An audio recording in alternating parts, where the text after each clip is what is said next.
now listening to Univer.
Well. It's March 3rd. Is it not? It is. March 3rd. Here we are. March 3rd. Moass, right?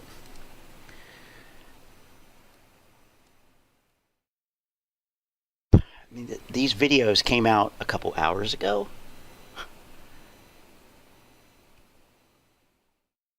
I particularly want to take a look here at Stock J. So, welcome. I just got home from work, so trying to get everything together here. But we'll look at the chart in a minute. Interesting day in the market today. Yeah? All right. Stock J. Going to tell us the Moass is going to happen on March 3rd. It's Stock J back with another video, and in this one I wanted to talk about the one and only AMC stock and actually explain something very important for all the apes to know, because there has been some talk about the Moass, the mother of all short squeezes, starting today on the 3rd of March. I want to actually address that. I want to talk about what on earth is actually going on. Is it true? And what you should actually be doing when holding AMC. Now, before I get started though, before I say anything, there you go. Yeah, well. Couple of very important things. First, the first thing is I'm not a financial planner, so please Yeah. Was the $100. Yeah. Moo. Professional. Tell you things like, look, technical. Professional my ass. If you want that chance, check out the offer down below. And with that out of the way, let's get on with the video. So looking at AMC, guys, a lot of people will tell you things like, look, technical analysis doesn't matter because AMC is a squeeze play and this thing, it could squeeze at any given moment. So sure, there's truth behind that. But the thing is, there's been a lot of talk about what the SEC has been doing as they are enforcing new rules. And they claim that these new regulations, these new amendments, they're being enforced right now, and the Moass is about to start. So one of the dates a lot of people were hyped up for would be March 3rd. Also, another date would be, I think, March 18th, based off the options chain rally. So because of that, a lot of people are trying to talk about how the Moass is about to start. But the one thing I want to talk about is the fact that as of right now, based off the data I have found, the SEC hasn't necessarily enforced the transparency regulations yet. Some people estimate they may be enforced on really? March 21st. Okay. Some people say it may so take a you wait until March 3rd to look that up? That literally the day that has been hyped, that literally you, Stock J, have been hyping? I mean, that's not due diligence. That's not how due diligence works. Wait until the day of? Ugh, Jesus. Hi, Badback 007. Welcome. I started a channel back in July of 2021. And, was doing this. and the channel got terminated back in November, end of November, for reasons unknown. Stated reason was violating policy on spamming or scamming, which is funny because I'm calling out the scammers, but whatever. So I restarted the channel, and I'm slowly building my subscriber base back up to somewhere in the 300s was where it was before. So it's been a little slow going because, yeah, it seems like the mass hysteria is set in stronger. People who are convinced of whatever they're convinced of have dug their heels in even more. And people who have, you know, maybe made some realizations or whatever have moved on. But when we started doing this back over last summer and fall, there really wasn't a lot. There was very, very, very little questioning of this narrative. So now there's more. There's more now. So you know, that getting terminated really killed the momentum of the channel. But anyway, it's not. It's, you know, we were never in this for money or anything like that. So just trying to share our experience and get people to ask some questions, you know, to doubt these grifters, charlatans, snake oil salesmen, liars, dare I say, fraudsters. I mean, waiting until the day that you've been hyping to actually look into do the research. You know, I mean, really, this this article he's looking at, this press release, was from January 26th. So it's been there. You could have looked. I mean, none of these regulations go into effect immediately. We learned that last year from Charlie. Let's see. Bad Back got in at 10 and sold in the 50s and 60s. Been swing trading and playing puts since. Cool. Making money. That's what it's about, right? That's the point of the market. But, you know, the apes are changing Wall Street. One fractional share at a time, right? Let's see where we're at here.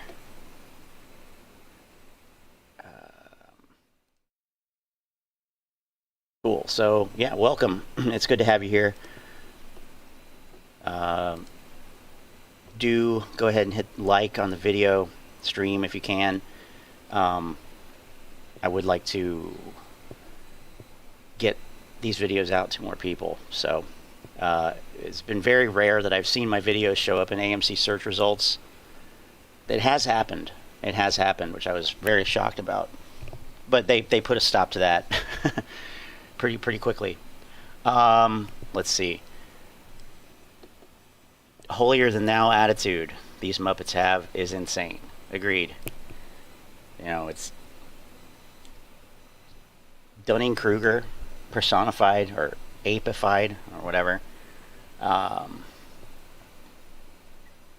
Most of the people have been participating in the market for a relatively short period of time. Maybe got in during the meme stock thing. Excuse me. Got in during meme stocks and, you know, the hysteria of last year. And immediately, you know, it's like somebody who comes into a new job and is like, oh, okay, so this is the job description. All right, well, I'm going to do the, you know, we need to change this, and this before really gaining any experience in the job. It's annoying. It's annoying. Holier than thou is probably more generous, more tame than I would put it. It is a narcissistic, entitled attitude. Especially if you go to Reddit. Especially if you go to Reddit, which we'll do in a minute. So he's talking about how, you know, these regulations don't go into effect today. Well, we know that. We know that. It's the federal government. They move slow as molasses. There has been a lot of hype for the Moass to start like tomorrow or today. And I want to be real with you guys. That's not necessarily how this works. So with the squeeze, I have to reiterate something important. I don't know when we're gonna squeeze. Maybe it'll start today, maybe it'll start tomorrow. When? I don't know when this will happen. Why don't you just be honest, Jay, and say you don't know if it's going to happen? Because the evidence, the actual empirical data, doesn't really suggest that it will. It doesn't. I mean, what was the trading volume today? Let's look at that.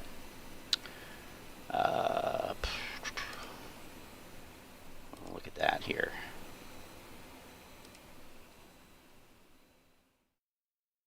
Yes.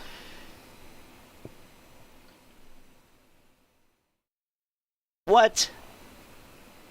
24 million? Am I seeing this correctly? I mean, I'll refresh it. It says 3.3. 24.4 million? How did so everybody just sat back and was like, "Oh, I'm not going to buy any shares today. I'm just going to let somebody else do it and just wait for the squeeze to happen." 24 million. That's the average volume is 45 million. Wow. Wow. You got to be kidding me. How do you expect a short squeeze to happen how do you expect the shorts to be trapped, quote unquote, trapped? The shorts are hurting. The hedge funds are hurting. They're trapped, guys. Oh, but look at this volume, pathetic volume. But if we go back, let's go back 1 year on this. Oh. I don't really want to log in, so.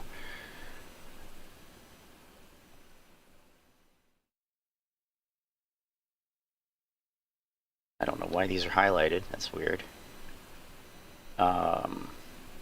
Anyway, yeah. So, yeah. Here's an example. December 17th, 144 million shares traded for a change of $4.67 or 19.10%. So, more volume, more price action. Pathetic volume, pathetic price action. By the way, my voice is kind of a little funky, but when we talk about trading volume, I think that there's some confusion among the apes about what that really means, or what it indicates in terms of relationship to the float. So, excuse me.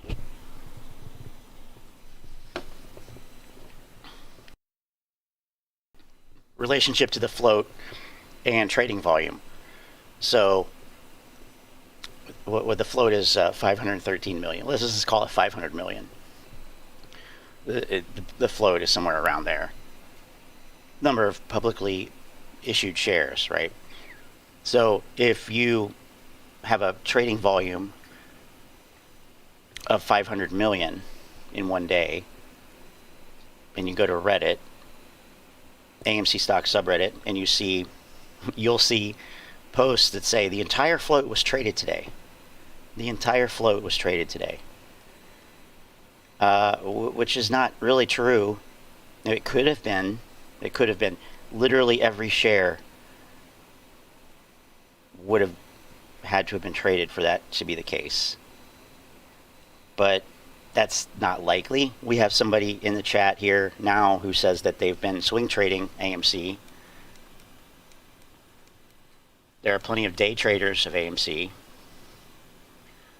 So, buy 10,000 shares, add 10,000 to the volume,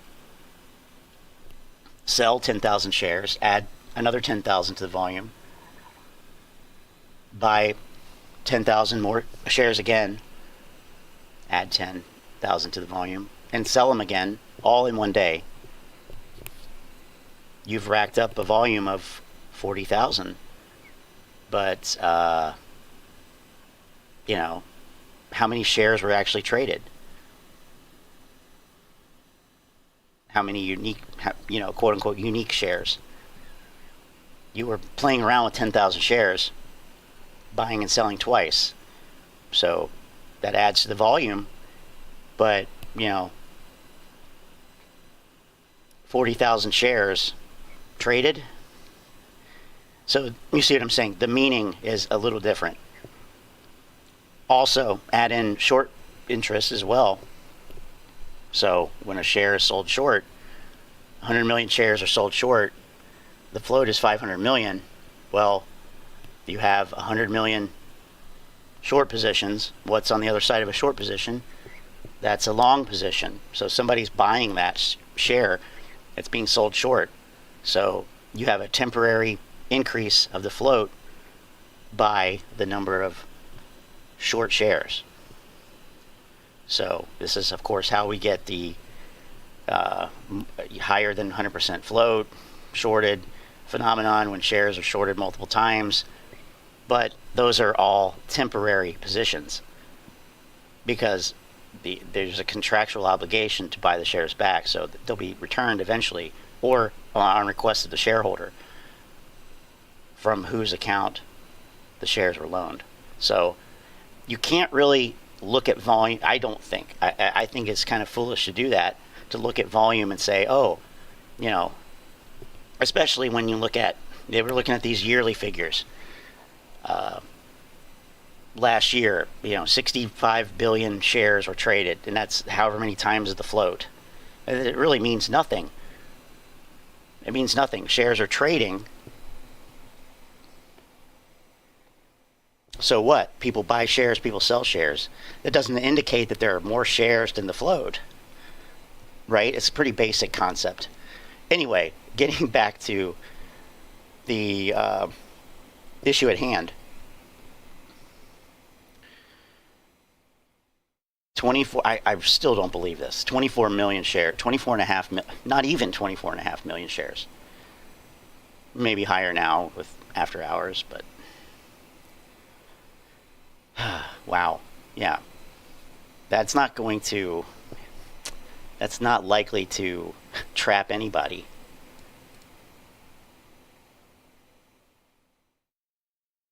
Especially when the price goes down too. Price going down.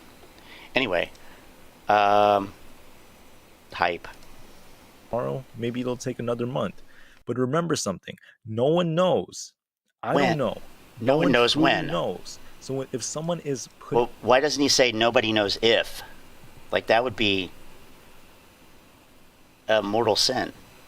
Nobody knows if the short squeeze is going to happen. They always say nobody knows when it's going to happen, but it's going to happen, but we just don't know when. Mental gymnastics. putting dates out there, they're not telling the truth because they don't truly know that. None of us True. really know when the Moass is going to come. None of you know if the Moass is going to come. Like, I love how he's trying to be, oh, these other guys, they're being disingenuous. Nobody knows when it's going to happen, which in itself is disingenuous. So, he's just as bad. He's making the same But based stupid off mistakes. our calculations, based off the data that we have, we know AMC has insane squeeze potential, and this thing eventually is going to make some massive moves. So the best thing to do when looking at AMC is to just ignore dates. Don't worry about any dates, and don't believe anyone that promises a specific date. Because the thing about that is it leads to this hope.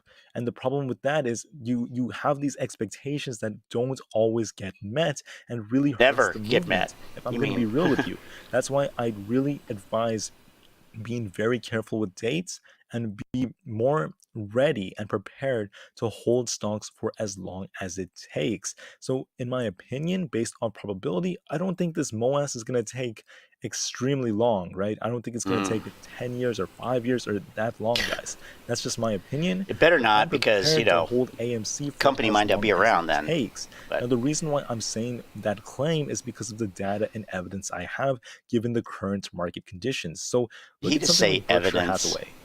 This is a very successful stock that's out there. Okay, This thing, I don't care about that. But I do want to go back just a little bit here. Look at these buy-sell signals he's got on here. I mean, this is... it looks like this video was actually recorded yesterday. I don't know.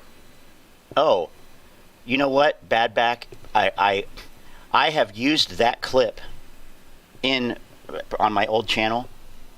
I have used so many clips from The Wire, and that one I used because there are so many, I mean, so many quotes that are relevant to this. But yeah, I'll play that because it is, he rain made you. The guy tells you if you pay him money, he can make it rain. Yes, we'll get there. So, let's see.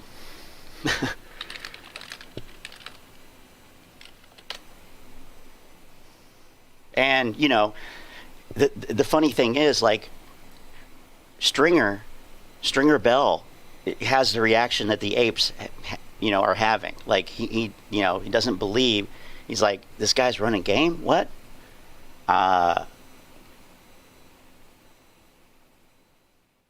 Okay, we'll just do this one. Stringer Bell, come on. Stringer Bell. Something funny about that? Because I look in the paper and I see all these federal grants coming down, but nothing for B&B. You're expecting what? Payout. A big payout for what we put in, man. Federal dollars on them Howard Street rehabs. You gave money up front? 250,000, yup. To Clay Davis. How you know? What you said? He's running game? Nah, hell no, he ain't that crazy. Let me guess. He told you about the faucet. Or it's the goose that laid the golden egg. You ever actually meet the man? Did you ever actually see any of your cash reach anyone in authority? Yeah, I met the guy at the federal building. Yeah, I met him. Yeah? What office? He came down to the lobby.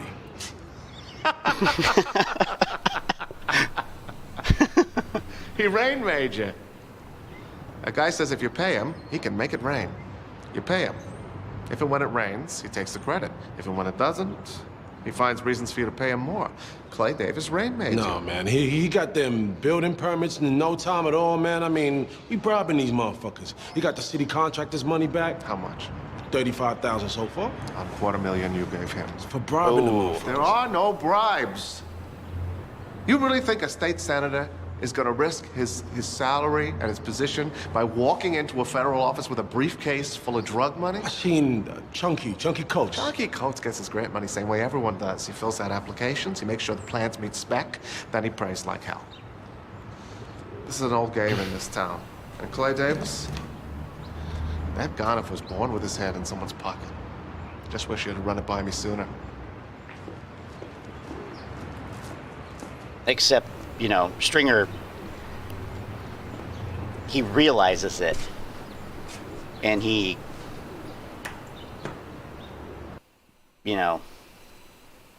anyway, yeah, that's a fantastic show, fantastic clip. Thank you for mentioning that. There's a lot of situations of irony in that show that just are so good. I used this one too.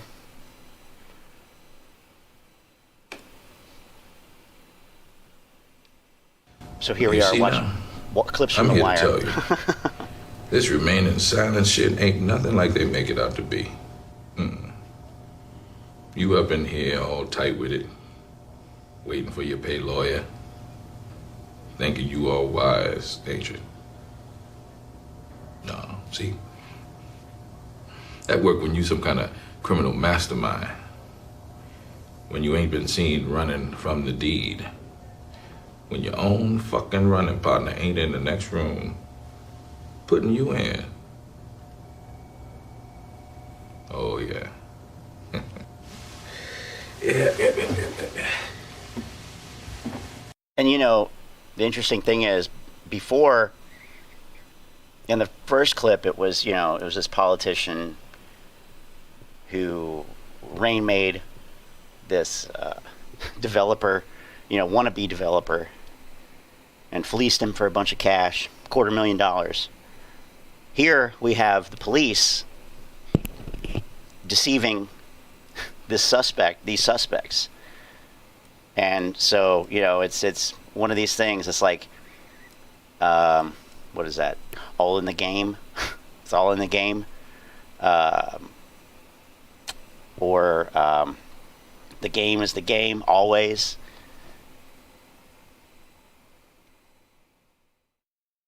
But it's fascinating. Model 3 dudes in the house. What's up, man? He's telling it like a little bitch. A little bitch. We even went to Mickey D's for him because he was so motherfucking helpful. 2 quarter pounders, big fries, McDonald land cookies, Dr. Pepper. That's how your boy rolled, right?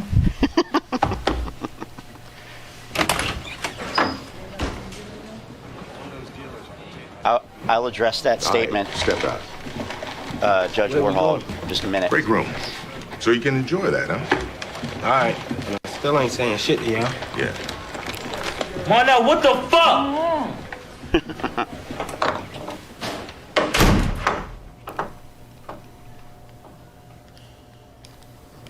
How many years you figure we've been doing this same shit? 20 at least. Yeah. That's what Wall Street's saying right True. now. True. False.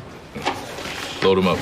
So this shit actually works, huh? Hell yeah. Americans are stupid people by and large. We pretty much believe whatever we're told. That right there, that statement, I used that clip. Because it's true. So it can feel my heartbeat? Oops. Sure.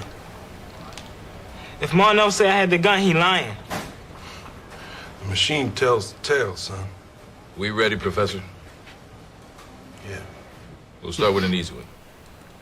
Is your name, in fact, Deshaun Fredericks? Yeah?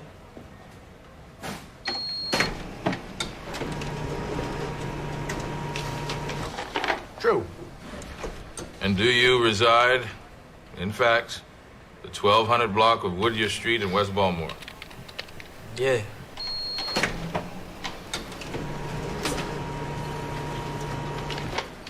True. And did you and Monell shoot your boy Pookie down on Carey Street just like Monell said you did? Nah, no.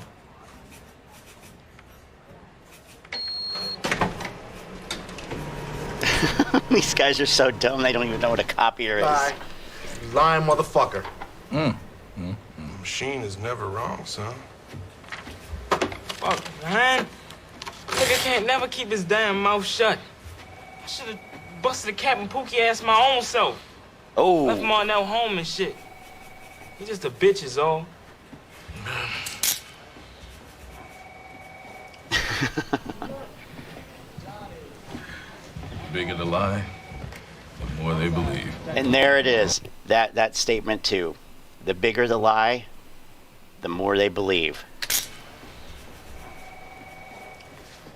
The bigger the lie, the more they believe. I believe that was the title quote on that episode as well. Possibly. Anyway, yeah, the bigger the lie, 1.6 million per share. The more they believe. Fantastic. So, thanks for that little diversion. Is because of the data and evidence I have given the current. How dare he say conditions. data So, and evidence? Look at something like Berkshire Hathaway. This is a very successful Okay, stock yeah, I that's was going out to skip through that. I don't care about that. I just want to hear. Okay, anyway, yeah, so he's saying, yeah, it's probably not going to happen. It looked like all the latest data he had here was from the 2nd. Who knows? He could be in another country, but anyway. Rally into close. Rally into close. Shark the VIX. What happened? Did it rally into close? I don't know. Oh, not really. Not really. I mean, I guess maybe you could... If that's a rally. Is that a rally? Here's the rally into close, guys. Right here. That's it. That's the rally. Rally into close. Oh, these guys are so fucking silly. Really. Seriously, oh my god. Rally into close? Question mark? Well, I guess that's why there's a question mark. That's embarrassing. Oh, look, he's got his video on. Trading ban coming. I mean, come on. Adam Lewis. He's... This guy... Wow. Gamma squeeze. Okay, let's go back to the option chain and look. Gamma squeeze. Tomorrow, gamma squeeze, guys. Right? Gamma squeeze. Yeah, the one into close, of course. I mean, maybe actually he means this, maybe he means this, like, where, let me get on a longer candle. Maybe he means this reverse rally into close. Like this. Maybe that's what he meant. Sometimes I think that they have they have things like, you know, this like backwards. Maybe he means this reverse rally. I don't know. Gamma squeeze on a weekly option expiration.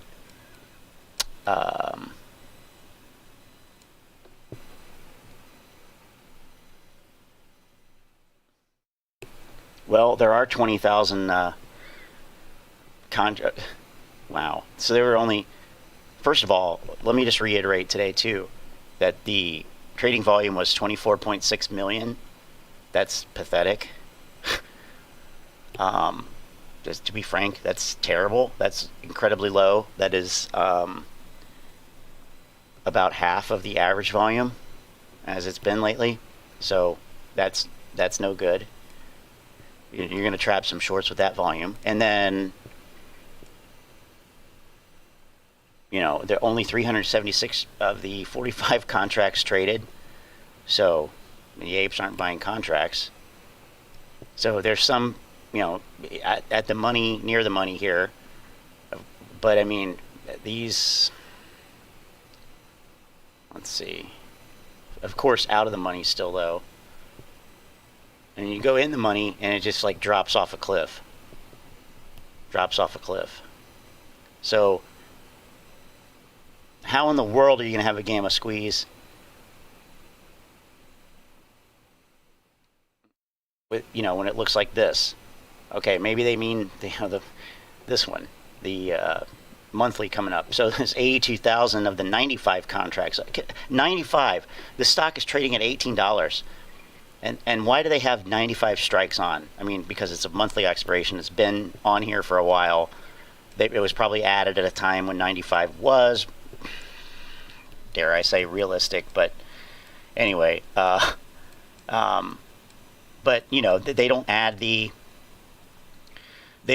weekly expirations until, you know, closer to the expirations. So those were added more recently. And so those strike prices only go up to 45. So it seems that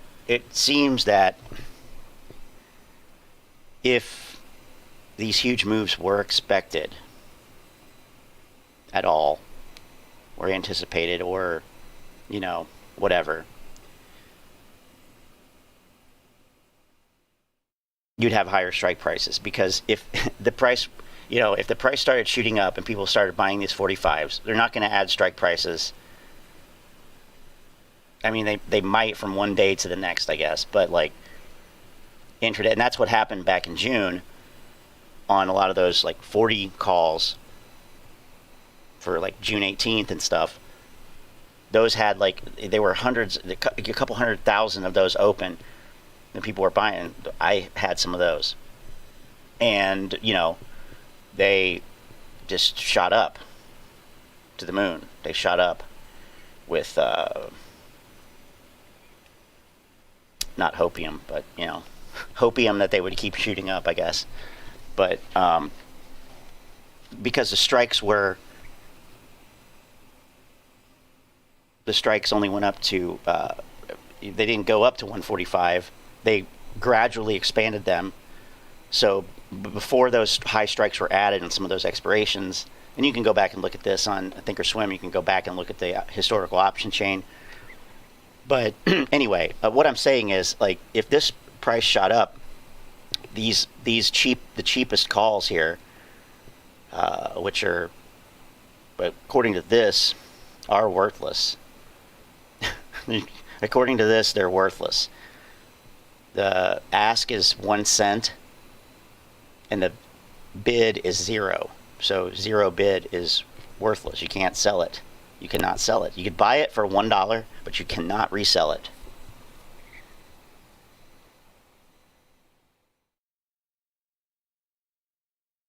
It probably would go beyond that, because these would get bought, the price would shoot up, and anyway, they would go in the money. So bad back. I love how when you question the apes on any of their conspiracy theories or disprove you, when they respond with crime. Yep. That's their new talking point when cornered. Just say crime. Yeah. Crime, manipulation. I saw something on Reddit last night. It was like,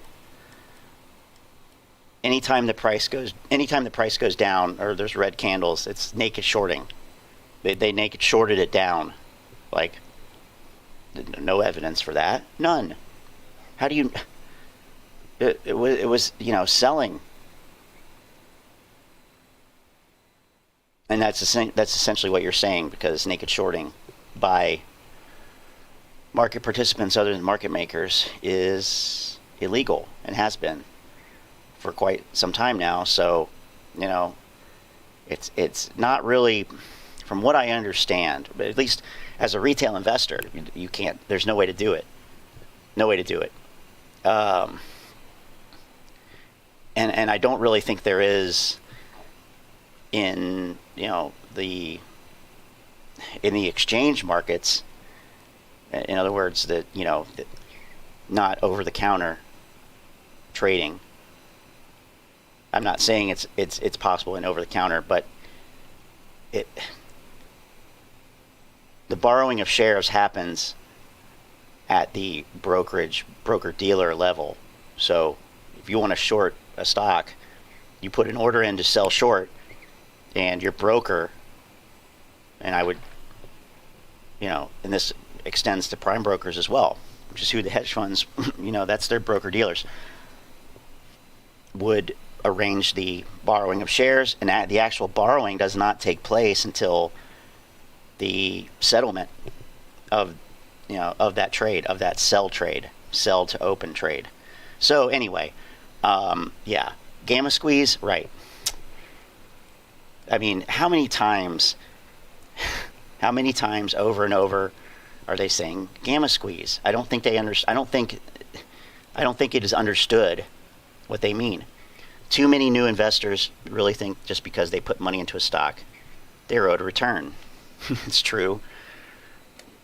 And it's true and it's false. That's because you're not, Any selling pressure is naked shorting the stock down in their eyes. Couldn't be anyone actually selling, right?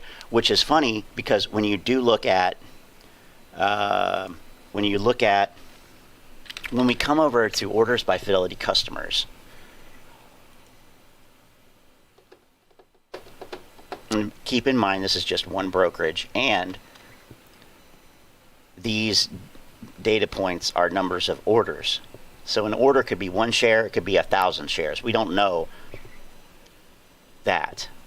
So the example I always like to give is, you know, for this first one, Snowflake Incorporated.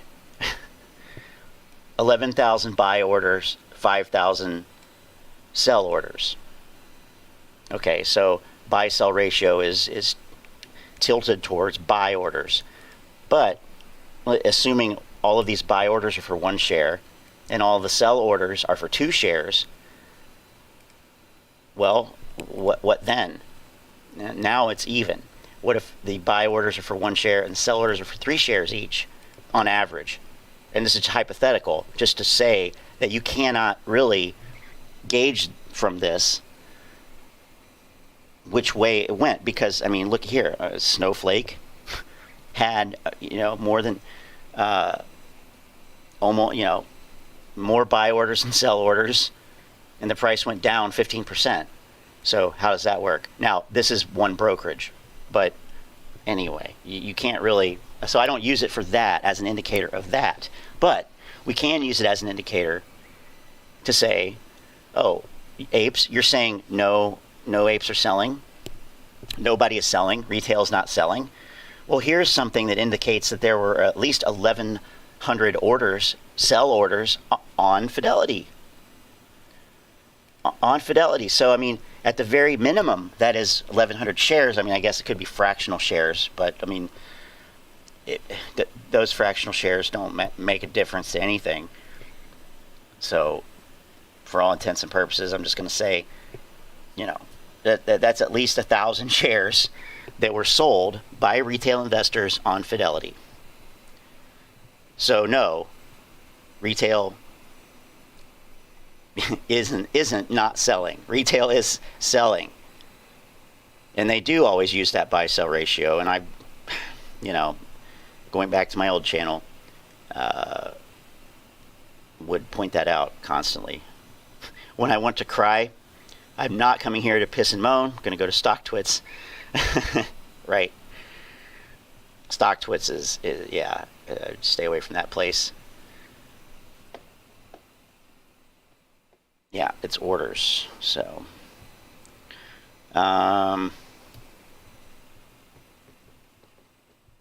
synthetics, right? There's synthetics, which is another completely brain dead narrative. I mean, that is a loser narrative. I mean, that is just, that's like, I mean, really, that is akin to a politician, an unnamed politician, claiming that, no, this other person didn't win the election. I won the election because there were fake ballots. It's no different, really. And just as ignorant. So anyway, yeah, the synthetic share narrative, I mean, it's ridiculous. That's fraud. That's fraudulent to claim that. It's ridiculous. Then I've talked about synthetic positions, synthetic long and synthetic short positions, which are option positions. So in other words, buying a call and selling a put, or buying a put and selling a call, depending on which way you want to go. But those are option positions that simulate the P&L of the underlying stock. So I don't really talk about I don't really talk about plays. I don't give recommendations to buy or sell any security. The point is to discover and learn through the debunking of the AMC grifters. So that's sort of I didn't think this would be going on this long either, to be honest with you. So Now, I have looked at other stocks, and I have nothing against it. So, in other words, like if you said, okay, well, what about DWAC? What about DWAC? I would gladly take a look at anything, you know, and we can talk about whatever aspects, you know, that you want to. But, you know, I basically trade the SPY. That's kind of my main thing. It's really all I have time for now anyway, and I really don't even have time for that, but I try to make time. So kind of a boring trader, I guess, but not really into single stocks so much. But like I said, it's, you know, feel free to suggest anything or ask any questions about whatever, you know. I also don't really have the time that I had before to, you know, spend hours and hours on videos and coming up with topics and doing research and stuff like that. So, but, you know, like I said, I would gladly do it if somebody said, hey, why don't you do this? Okay, I probably will. So, yeah. Yeah. 25 million. I mean, that's just, anyway. It's interesting that Apple, like, this is relatively, I mean, I don't know what the volume was. Let's take a look. I'm seeing a lot of different names in the top tickers, like, well, I guess not. Snowflake. Of course, petroleum stocks right now. You know, and just generally, I mean, sometimes I do general commentary on the market, but Apple, 76 million. I mean, that's, again, that's below average there.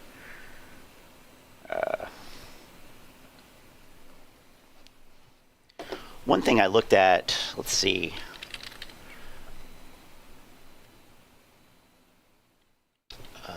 Apple.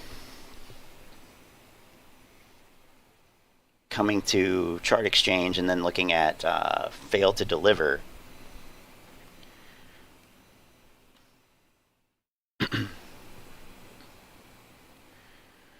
Looking at the failed to deliver chart for Apple, seeing some spikes here and there, you know, 100,000, 184,000, 400,000 back in November, 8.9 million. You know, and you remember the narrative is that, oh, AMC has insanely high FTD numbers. Like, that's not normal. That's messed up. Like, you know, that's obviously, that's a sign. That is an indicator of manipulation. Like illegal manipulation.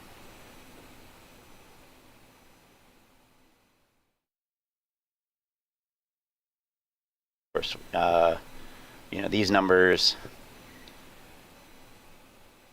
go up and down because these are cumulative numbers. So when the obligations get covered, the numbers go down, etc. When there are new failed to delivers, it goes up. But I mean, look at when these failed to delivers occur. Let's see, I'm having trouble getting my bearings here. Okay, so here's the price run up. Here, so there's a spike there. You know, there's this weird spike here, and then back around the GameStop squeeze in last January. You know, the volume of trading on the 27th of January 27th, 2021, which is this huge spike here, it was 1.25 billion. So that is, let's see, at the time the float was around 400 million, I think. So 3 times the float. 3 times the float. So how is there not going to be a failed to deliver on that? So anyway, failed to delivers on Apple, and other stocks too. You know, you can look at any stock. So yeah. Anyway, BlackRock started liquidating.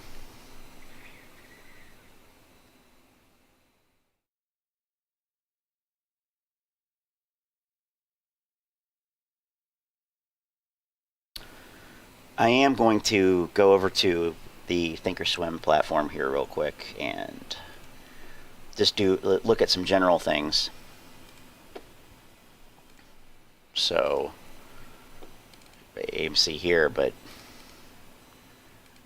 pretty, what's the word? Milk toast? Blah.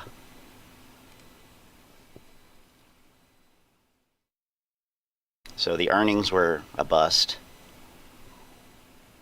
and March 3rd was a bust. So I don't know. What will the next catalyst be? I we have to go to Reddit for that, I guess. So yeah, get rid of that. Fucking AMC.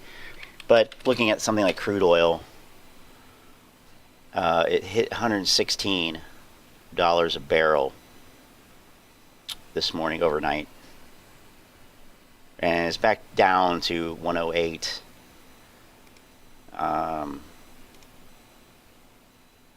This is, let's just like a year. This is a year, like the last year on crude oil.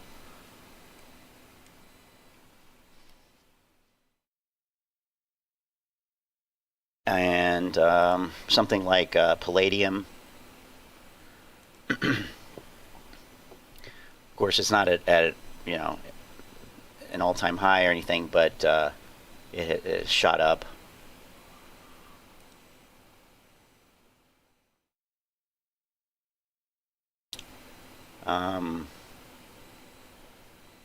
Is it?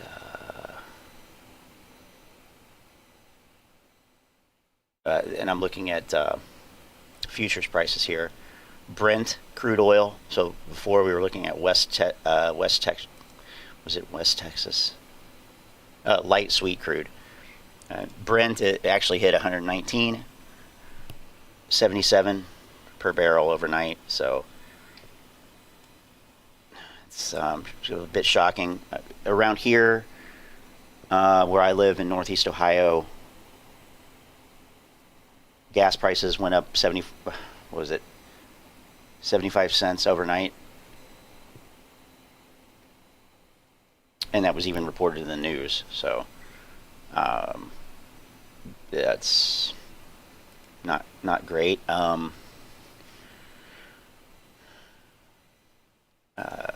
Heating oil shooting up.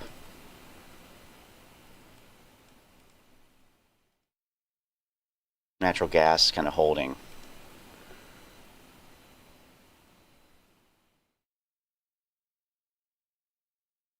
And here we go, gasoline futures. So starting the year around 223, now sitting at 328.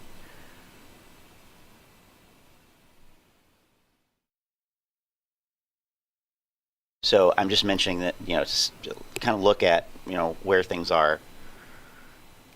And then if we look at the market, let's just do 30 minutes. And get that comparison off there. Actually, I'll change the comparison. So I was comparing it with the VIX there, but let's compare it to the crude oil price on CL futures.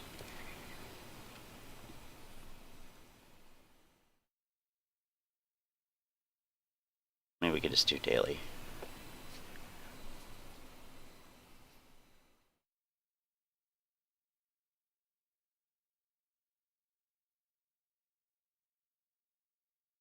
So, you know, this, I don't want to say it's concerning, because, you know, whatever, the markets are irrational. Oh yeah, RSX. I forgot to look at RSX. I didn't look at that today.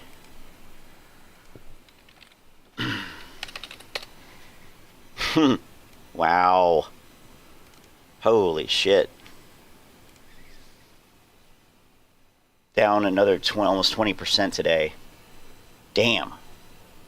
That's going to get delisted soon, probably, isn't it? What about the options on that?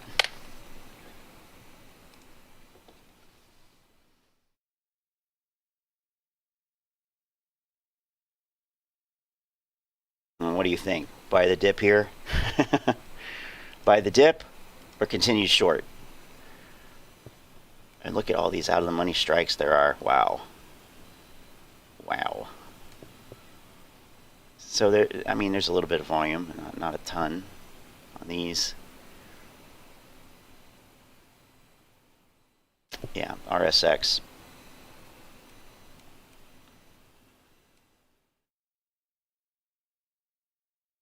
So, yeah.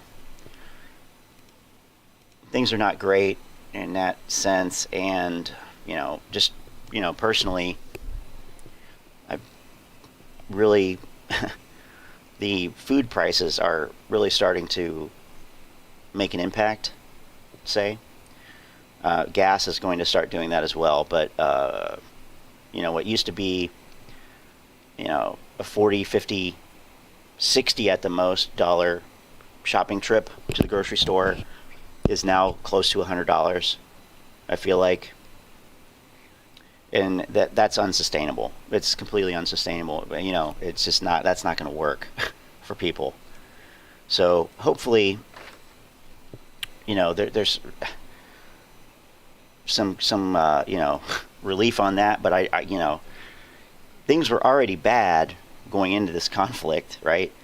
It was already probably more than Fed tapering and increased interest rates could really fix in the short term.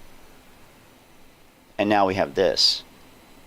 So, you know, I'm not trying to be like a fear monger or anything, but just, you know, just talking about what's going on. When I see stuff like this, when I see these, you know, these market moves, like yesterday, when Powell's announcement of a quarter basis point rate hike, then the market went crazy. Well, okay, that's better than 50 basis points, but yeah, I mean, to recover the last, you know, couple days losses, I mean, you know, okay, 410 is probably oversold. But I just don't get it. I don't get it. What about gold? I forgot to look at gold.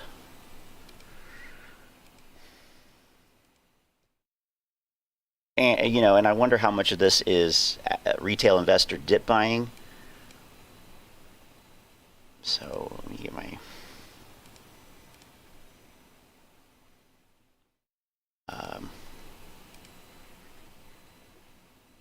so gold is...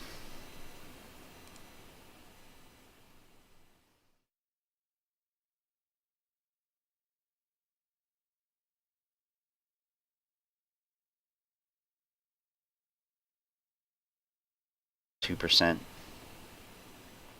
on a year, but it did shoot up to almost 4%, or over 4%.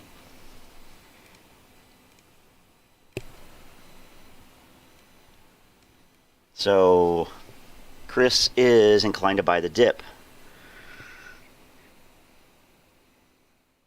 And by the way, just to clarify, I was talking about on the RSX. So, you know, although, you know, I personally, well, I'm a trader, so, you know, I'm looking for short-term moves. So I'm not buying the dip. If anything, I'm shorting the dip or shorting these spikes. But, you know,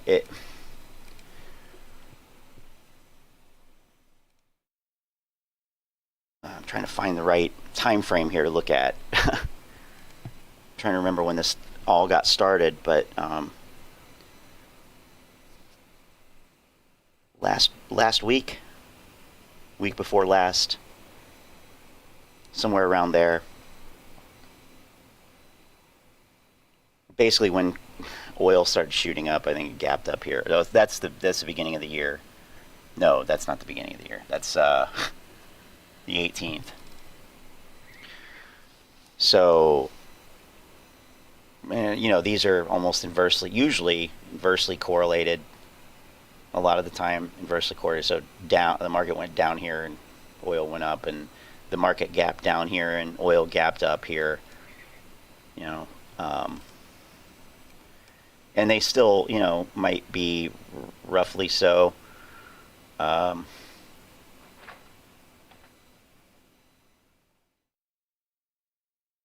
I mean, so here's a direct correlation, almost.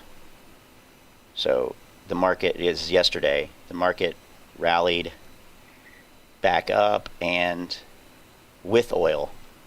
So I don't know what that means, but it means that, my opinion, not financial advice. You know, I don't know what I'm talking about. So just to make that clear, I have no idea what I'm talking about. And, you know, I reserve the right to be wrong. I reserve the right to be 100% wrong about all of this. But to me, we know that this market is,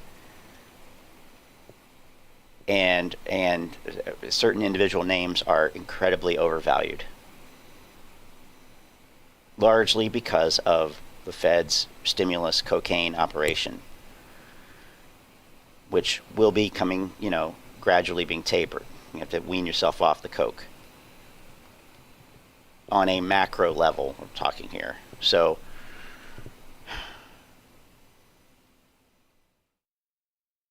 but beyond that, you know, we are in, I believe, in the meme stock craze also kind of drives to this point among retail investors, retail degenerate gamblers. It's there's a lot of speculation. There's a lot of uninformed investing. There's a lot of money that was, I mean, think about all the money that was lost last year by retail investors just on AMC. Just on AMC options. And one time I calculated a $5 million loss in premium from one day to the next day in one option expiration day. So I downloaded the option chain for, I think, Thursday, and then I downloaded the option chain for Friday. So I had all the strike prices for that expiration with all the premium, with the end of day premium, and open interest and volume information, right? And set it up in Excel, did the calculations of total and summed them. The total value of the option chain and the change in the delta in the option chain, if you will, from one day to the next in terms of premium. And it was about $5 million in one expiration. And it was I think it was just call options though. But I mean, theoretically it should be offset. So, then that was one equity, one equity's options on one random expiration, $5 million. That's not all retail investors, but I mean, a lot of it was, I'm sure. So I guess I'm saying that it's kind of a bubble mentality, or we saw that starting this year, early this year, when this market corrected 10%. So it'd be interesting to see what happens. But getting back to AMC, this is one of these things where, let me change the comparison to AMC. Let me change that god-awful color too. Can't really stand that one. How about a nice blue? Hopefully this is visible. That looks like it's probably hard to see. How about a nice yellow? Nice bright yellow. Okay. There we go. Go into a daily chart. Here's 2021. So, and then now the apes would tell you that this is, this is indicative of manipulation. So let's add another comparison. Because, this is something they love to do too. Okay, we'll go with a nice magenta for GameStop. Oops. And of course we're going to get all kinds of weirdness now because I have multiple comparisons on and scaling is weird. So I could do this in, well, do this in TradingView maybe, but what happened?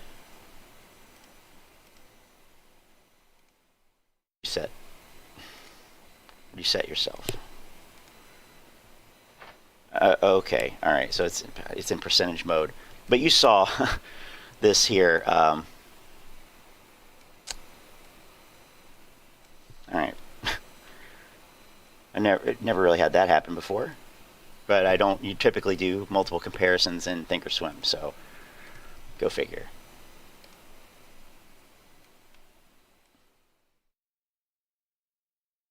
See this all the time in on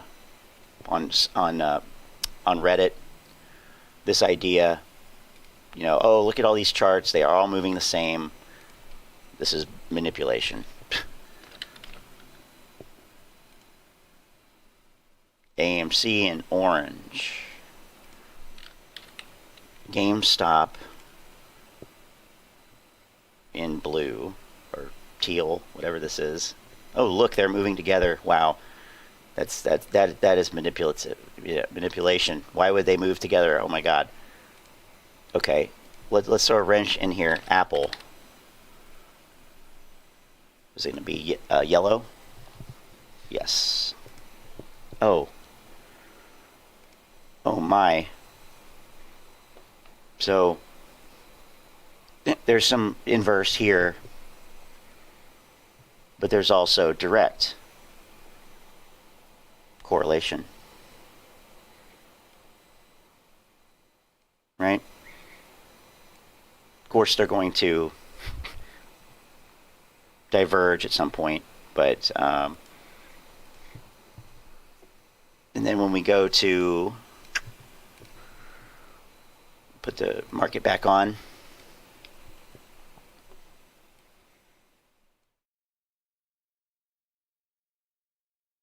like a weekly chart maybe. Look at this, like more zoomed out, so to speak.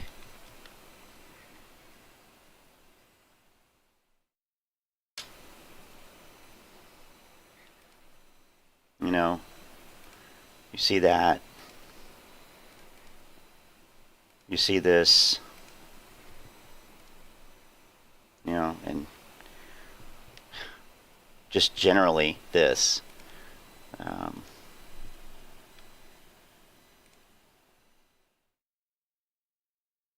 So in other words, what I'm saying is, remember when back over the summer or whenever it was, word on Sesame Street with the apes. Oh, that's no good.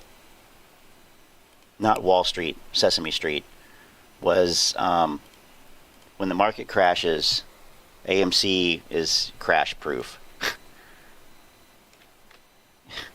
Okay. I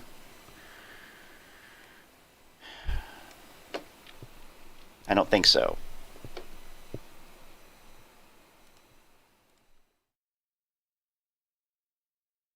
So getting back to topic here, I have a tendency to just wander off into tangents and whatnot. Oh, my phone's ringing. Oh shit, I forgot. I just remembered, but I forgot. Mr. Where is he? Judge Warhol.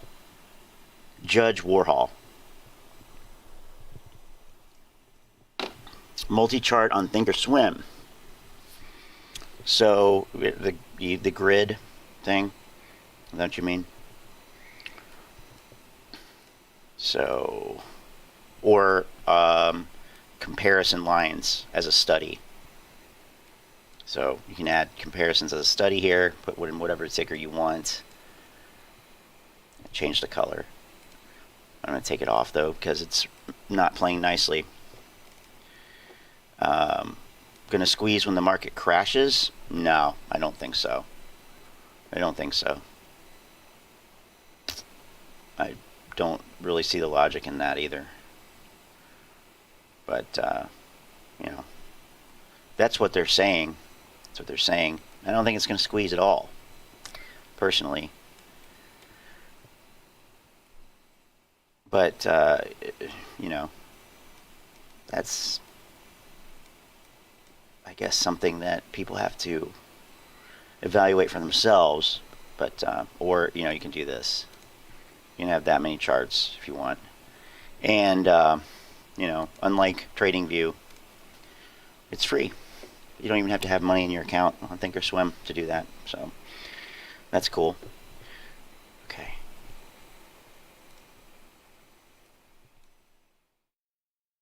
Back to here. And I don't even know if the market is going to crash at this point. I don't even know if the market is going to crash. I know, Chris, I'm, you know. But I was telling my girlfriend this earlier, who is not a market participant at all. She knows nothing about finance or money. And I say that, you know, lovingly, but, you know, I talk about option trading, and it's like, oh, okay, I trust you on that. That this game, Wall Street, which I call Douche Street, really, Douche Street, or Sesame Street, but that's the apes. When the expectation is for one thing, sometimes you get the opposite thing. In other words, when everybody is counting on a crash, you get a rally, that kind of shit.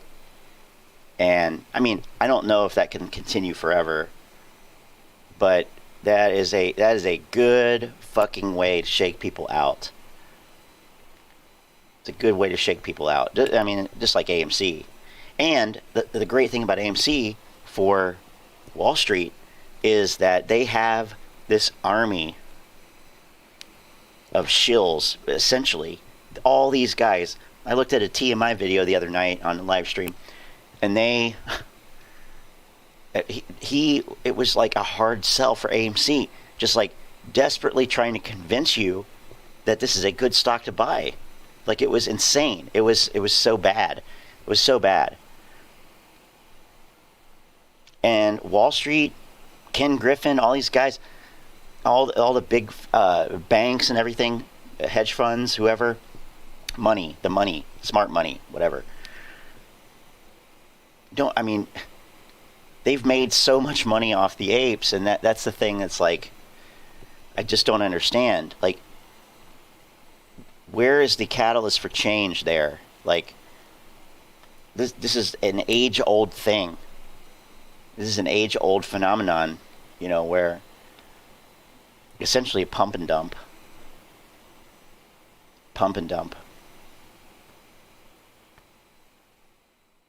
Where, you know, if you go and actually look at the chart and the volume flow, you could see that on June 3rd, June 2nd, 3rd, 4th, around that time of last year, when the price was at the all-time high, 72, whatever, there was more buying that took place at that level than selling. And that tells you all you need to know, that the psychological nature of price, the fear of missing out. You see the price shoot up and you want to be in on it, especially when you have an army of charlatans telling you, this is not the squeeze. It's going to keep going up. So people bought it at that level, and there was more buying at that level. At the highest price levels, there was way more buying. And if you have like a volume at price indicator or something. I think Schwab has one. Thinkorswim has one, I think, or Swim. But if you look at that, and you look at up and down, up versus down volume, you'll see there was way more up volume at the highest price levels in those days, which is typical of uninformed retail investing. Topping. Buy high, sell low, essentially. So and I'm just riffing off of what you said here with it going to squeeze when the market crashes, because in all reality, I'll say this, I don't fucking know what's going to happen, but I don't think the indicators point to that.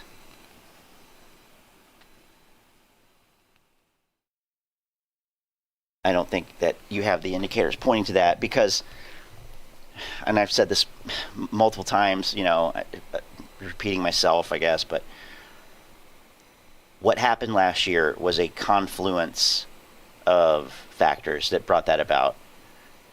High short interest was one part of it, but it was not all of it. The trading volume, these people don't understand trading volume. They don't understand that volume analysis and volume flow, that's insanely important. What they know about on-balance volume, right? No, they misinterpret on-balance volume and spin that to mean that apes aren't selling, which is just ludicrous. It's not nowhere close to what on-balance volume is used for. And if you look at the formula for on-balance volume, you can see that easily. It doesn't know who sold and who is holding. It's ridiculous. We don't have that level of data. All you have is price and volume. So, getting back to Judge Warhol's question, aside from apes and all the hype, would you play it knowing retail investors hold 90%? But the problem is retail investors don't hold 90%. They do not hold 90%. If I knew if they did, it would be one thing.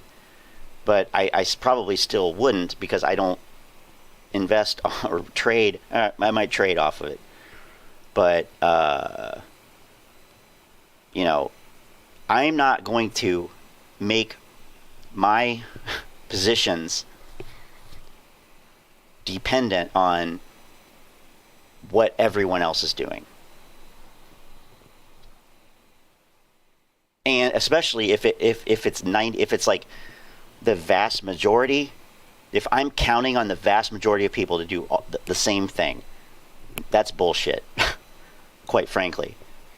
Like, no, I'm not going to do that, because I know that people are fucking stupid. People are going to make every mistake in the book, and I've seen it happen over the last year, over and over. New creative ways to be, what did they say, Chris? Creating a shit ton of bag holders. But yeah, I mean, that's essentially it. So now, the problem is, as I said, that retail investors don't hold 90%. They just don't. Oh, okay. Well, trust you, bro. Okay. So here's Fidelity's information, and I haven't looked at it today, but so we see the breakdown here of institutional, mutual fund, insider, and other. And they don't call this retail investors. But, retail investors don't fit into any of these categories. So you said earlier you trade SPY. Do you float in and out with the market when it makes moves, or you're just holding SPY? Well, I trade momentum. I trade trends. So, if you're trying to say that what I do depends on other people. Yeah, okay, of course. That's different, though. Here you are saying, I know because it's on Reddit or on YouTube, people say that they're not selling, and and that 90% of people are holding the stock. That's different. That's dependence on that holding. So if people don't hold it, but they say they are, for example, or if they say they're holding it and the price goes down, what can you conclude from that? If retail did hold 90% of the float, which Adam Aaron didn't even say. He didn't say that apes hold 90, retail owns 90% of the float. That was not mentioned. But I'm not holding SPY. No. No, I'm not holding SPY.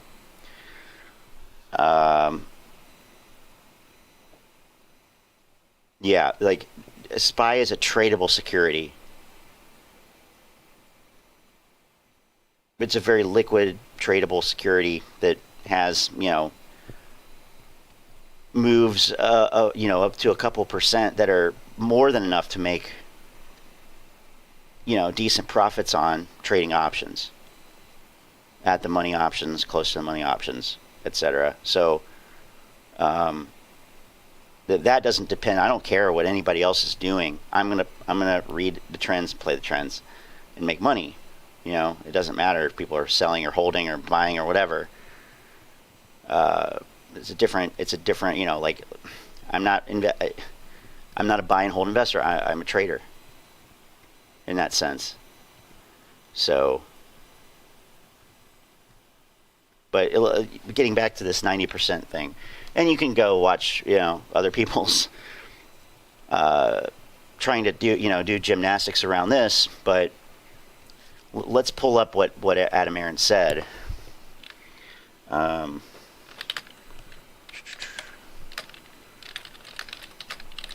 the transcript. Or at least, maybe just put 90%, see what happens here.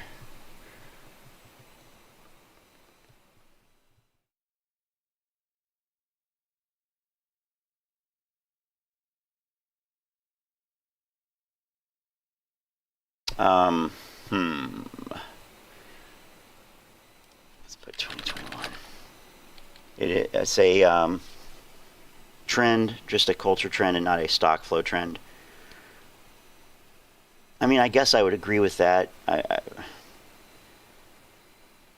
I think the better way to look at it, rather than a culture trend, I think you just have too many letters there. It's just a cult. Just a cult. And if you look at the characteristics of a cult, and I've done this. I forget exactly what live stream it's in, but I have a book that's called Combating Cult Mind Control, and it's one of the benchmark books about cult deprogramming. And if you look, it goes through the characteristics of cults. And a lot of religious cults, or things like that, New Age cult, whatever it is, they have a set of characteristics, common characteristics, and AMC hits almost every one of those characteristics. You have to kind of massage it into place a little bit, because most of it's talking about religious, cultural type stuff. But I mean, it's really it's pretty amazing how well it just translates right over. Yeah, the retail isn't selling. Yeah, I don't know how in the world people can still say that. It's absurd. But anyway, what Adam Aaron said was, he said that excluding index funds, retail would seem to own 90% of the float, or something like that. I had a I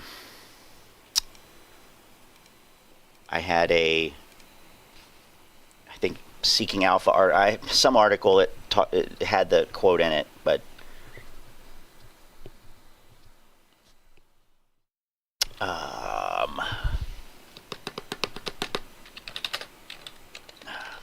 I mean, I know I could go to Reddit and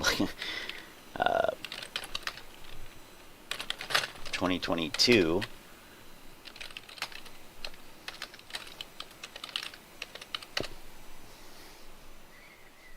Okay, here's the...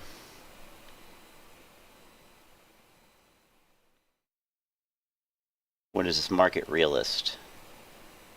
Frank Nez is a, another one of these charlatans.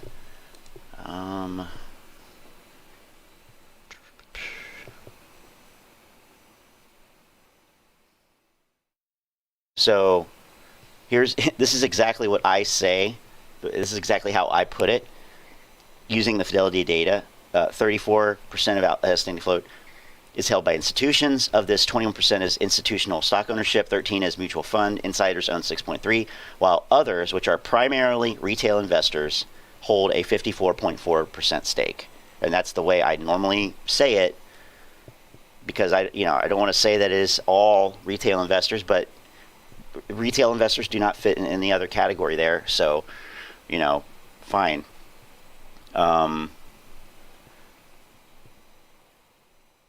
It's widely believed.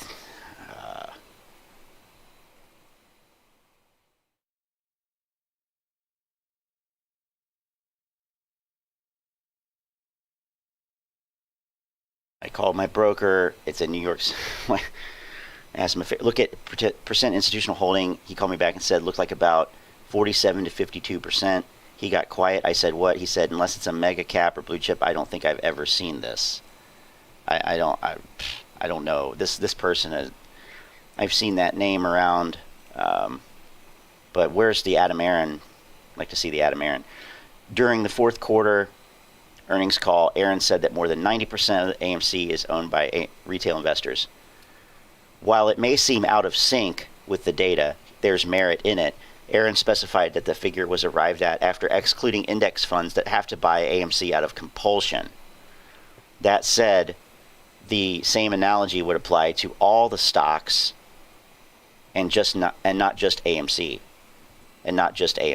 So,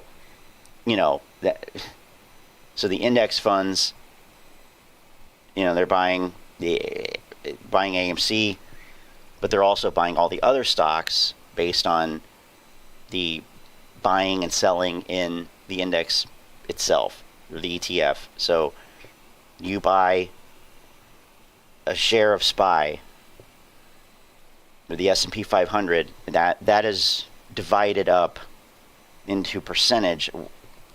All 500 stocks have a percentage allocation in the index. So when you buy one share of SPY, 5% of it goes to Apple, whatever it is. It's a high percentage, I think, the highest. And whatever quarter percent goes to AMC, or not AMC, but whatever it is. So the index funds that they contain AMC, that's how it would work. So they would have to buy all the stocks and not just AMC. So the percentages are different, but some percentages are, there's different ways that those are determined and divided up. So I don't want to. It is confusing, especially when you get into shorting ETFs. But anyway, so here's what he said: if you exclude index funds who have no choice but to own and hold AMC shares, individual retail investors would seem to own more than 90% of our officially issued 516 million shares as of today.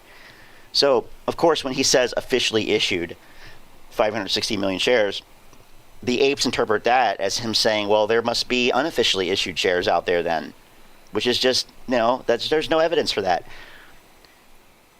It's the most flim-flammy, read into something that's not there, make assumptions type of argument and mindset that I think I've ever seen. But I mean, besides like hardcore Donald Trump fans, like I said before, but there's a lot of overlap, I think, in terms of, uneducated, whatever. But AMC, just like Trump, loves the poorly educated. AMC and the apes, they love the poorly educated, the poorly financially educated, because they don't know this stuff. They don't understand how index funds work. They don't know what an on-balance volume is.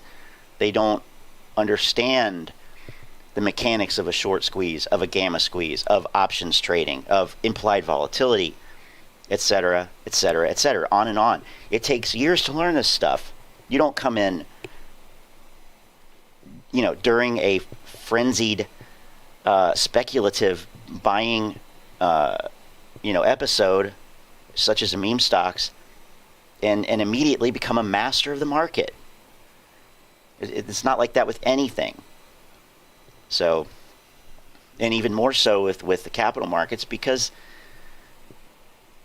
Wall Street is dirty, and they do suck, and they are, slimy, and there is a lot of uncertainty as to the way things work. And I'm not a fan of things like high frequency trading, and all this stuff.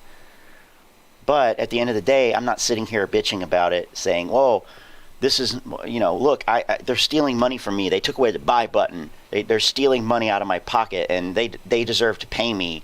And no, I'm trying to learn.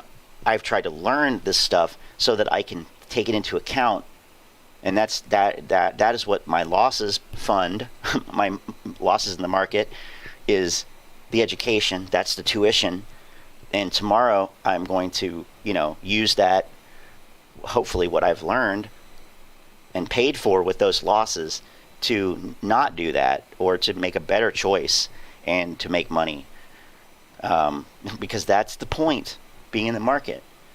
Not to make some societal statement, or to change, like, how do you ever change something by just doing what people normally do with it? Like, it makes no sense. No sense. I'm going to change Wall Street. I'm going to go buy a stock. And they're going to change because, they need our shares because nobody's selling. Like, it makes no sense. Okay, I kind of regretted this, or neglected the chat here.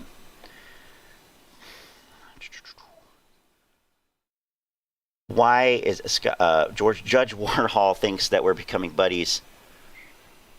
I mean, I don't have anything against anybody. Everybody's my friend, except for Tony DeNaro.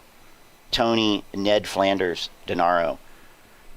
Although I have to, hey, I tweeted at him the other day, like, hey, thanks for the steering people towards my channel. He didn't mention me by name, but apparently people knew who I was, or I don't know, maybe somebody mentioned me in the comments of his video where he talked about me as Darth Vader, whatever. Kind of silly. Like, that's all you have to talk about, is like somebody who's not saying the same thing as you and denigrating that person, instead of actually addressing the stuff, like the concerns or the misinformation. I mean, I'm proud to be in the situation I'm in, even though I only have, less than 100 subscribers. I guess, not 100 subscribers. I don't know actually how many, because I don't, it doesn't. I want people to see the videos, but at the same time, like, I would never do what Tony's doing. I would never do what the Shartha Vix is doing, or the Misinformed Investor, or Trey, or these guys. Like, what a bunch of 83.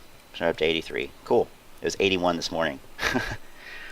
And that's, it was 67, I think, a couple days ago, before Tony's tirade, and post Tony tirade. Now I'm up to 83. So I tweeted, hey, thanks for steering the people towards my chat, my channel. But it's kind of like, in a way, that kind of signals that it backfired. It didn't work. Like, people still found me, and I know that it has to be related, because I've been doing the same number of videos and live streams over the last few weeks. I really haven't been putting much out. I haven't talked about any major different stuff. It's pretty much straight down the middle, same stuff, just whatever these charlatans are cooking, I'm eating it. And I get maybe one subscriber every week or every 2 weeks, or like very, very few as of late. And then all of a sudden in one night I got 12. So but like I said, I'm proud to be to have like, I knew that this was not going to be like a popular thing, and I'm cool with that. So but it would be nice to get 100 subscribers. That would be a third of where I was at before. And to be fair though, last channel I did a video on DWAC, the Trump SPAC, and I figured out that DWAC was getting options before anyone else did. Like, I just I found out, and so I broke that news on YouTube, and that really that helped a lot. So I got 100 or so subscribers from that, because I was right. The next day, on that Monday, DWAC had options. So I need to find something like that again. I need to find some kind of scoop again.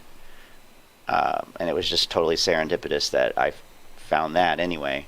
So, but yeah, nobody knew, including me, until I looked, and So anyway, yeah, but Tony's plan backfired. He should have just mentioned me by name. It would have been better. I would have gotten more subscribers. But so this goes on to talk about the largest shareholders, institutions buying the dip.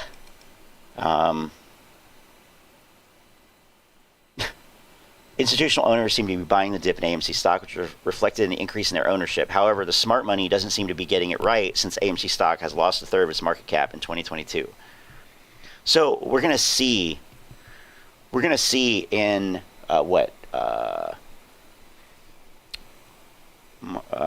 we're in the third month of the first quarter right now. So institutions have 45 days after the end of the quarter to submit their 13F filings and N-Port filings, their quarterly filings. So the end of March plus 45 days would be May 15th, roughly. So we have to wait until mid-May to know. Is that right? I guess it is, because the whole month of April, and then half of the month. Yeah. We'll see if Gensler changes that kind of shit. That's kind of ridiculous. You have to wait for over a month to know what happened in the quarter. I mean, okay, whatever. But we won't know until middle of May how many of these institutions sold their shares. So while all of these charlatans, all of these, pumpers,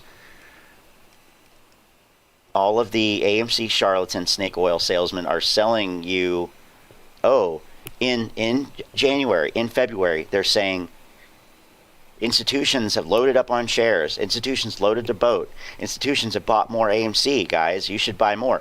At the same time that's happening, which also simultaneously the price is going down, which that makes no sense, because if institutions are buying, well, we know that they bought.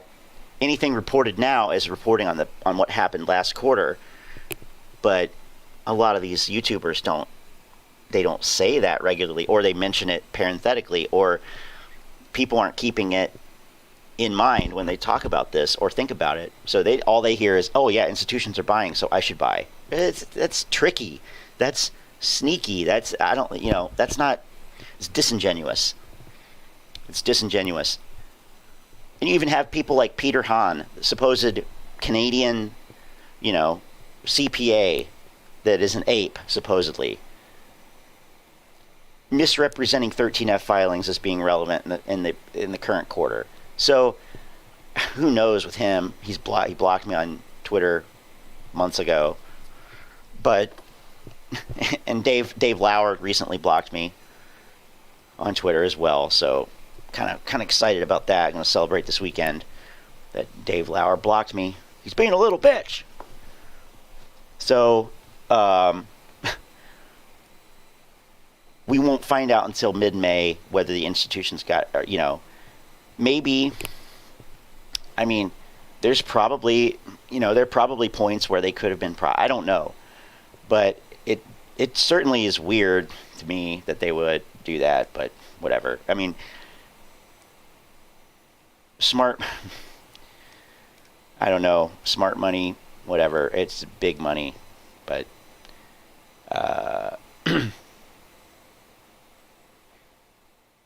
Broader market sell-off, yeah, so there's that. AMC's fourth quarter earnings showed revenues rising to 2-year high. I mean, of course it did, because we've had a pandemic for the last 2 years. So why is it such an amazing thing that AMC's revenue is highest in 2 years? I mean, it fucking better be.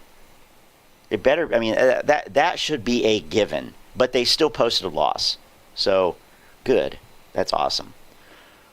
And then you also have Adam Aron selling shares, so the Adam Aron, the silverback, the ape himself, he dumped shares. He made, so that's a squeeze catalyst, let me tell you. That is a squeeze catalyst. So, yeah. Anyway, the point of this was just that that bit about the ETFs. So Adam Aron has misled people on this pretty consistently, and just telling it, like I've called it out. I've talked about it every time it happened, But of course, you can't tell the apes anything. It's because of the synthetics. So I'm gonna be closing this live stream soon. It's 6 o'clock here. I've got to grab some dinner and take the headphones off. But I do want to take a quick look here at Reddit. So if anybody has anything that they want to add and or ask or criticize, or click the like button, subscribe if you haven't. Join Telegram chat. That's another thing I keep forgetting to mention. So I'm thinking about, I said this before and I never did. I never followed through with it. I think I'm going to create a Discord community. But I have it currently. I have a Telegram chat. So I like Telegram. It's lightweight. It's open source, which is cool, which Discord is not. And it's completely free, of course, and there's all kinds of third-party clients as well. You can get a Linux terminal command line client for Telegram if you want. Maybe Discord has that too, but for now, I'm on Telegram. So there's a link in the description. It's also at the bottom of the screen listed there. But that's my finance chat, which is open for everyone, and extend an invitation to everyone to check that out. It's just general chat, really. We'll talk about not only about AMC, but whatever, just finance topics, money stuff, macroeconomics, whatever. There's a good group of people there, and it's fairly active, but there's always room for more. And also, typically, I would open the voice chat on there and patch that into my live stream, so that we could have other participants here. We've done that. we've done that in the past. We haven't done it quite so often recently, because everybody, I understand people are busy. But that is also something that I liked. I want to, it's been one of the goals was to get more people involved in these live streams. So I didn't do it today just because I, came home from work, was trying to get the setup to just do it. But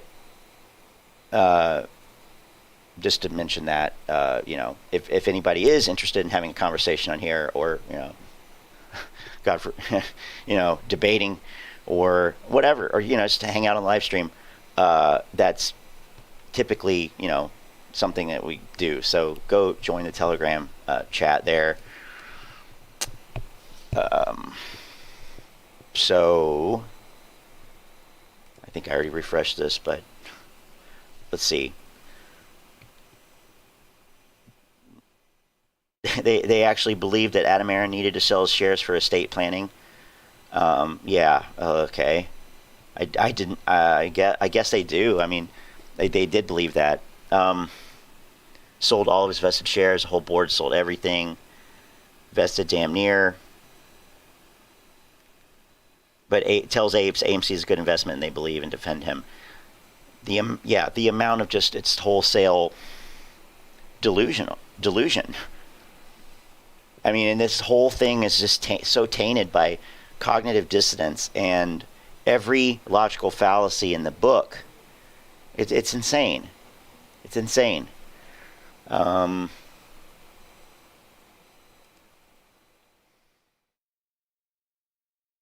Okay, that's irrelevant. Ortex guy with a open. Does he have a closing bell update? I mean, not that Ortex matters. I think Ortex is part of the grift. Ortex is a Wall Street institution. They provide the data. The data is, I think their methods are interesting.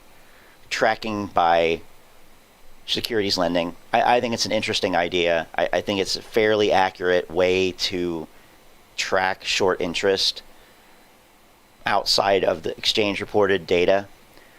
It's fucked up that information is not available to the public for free.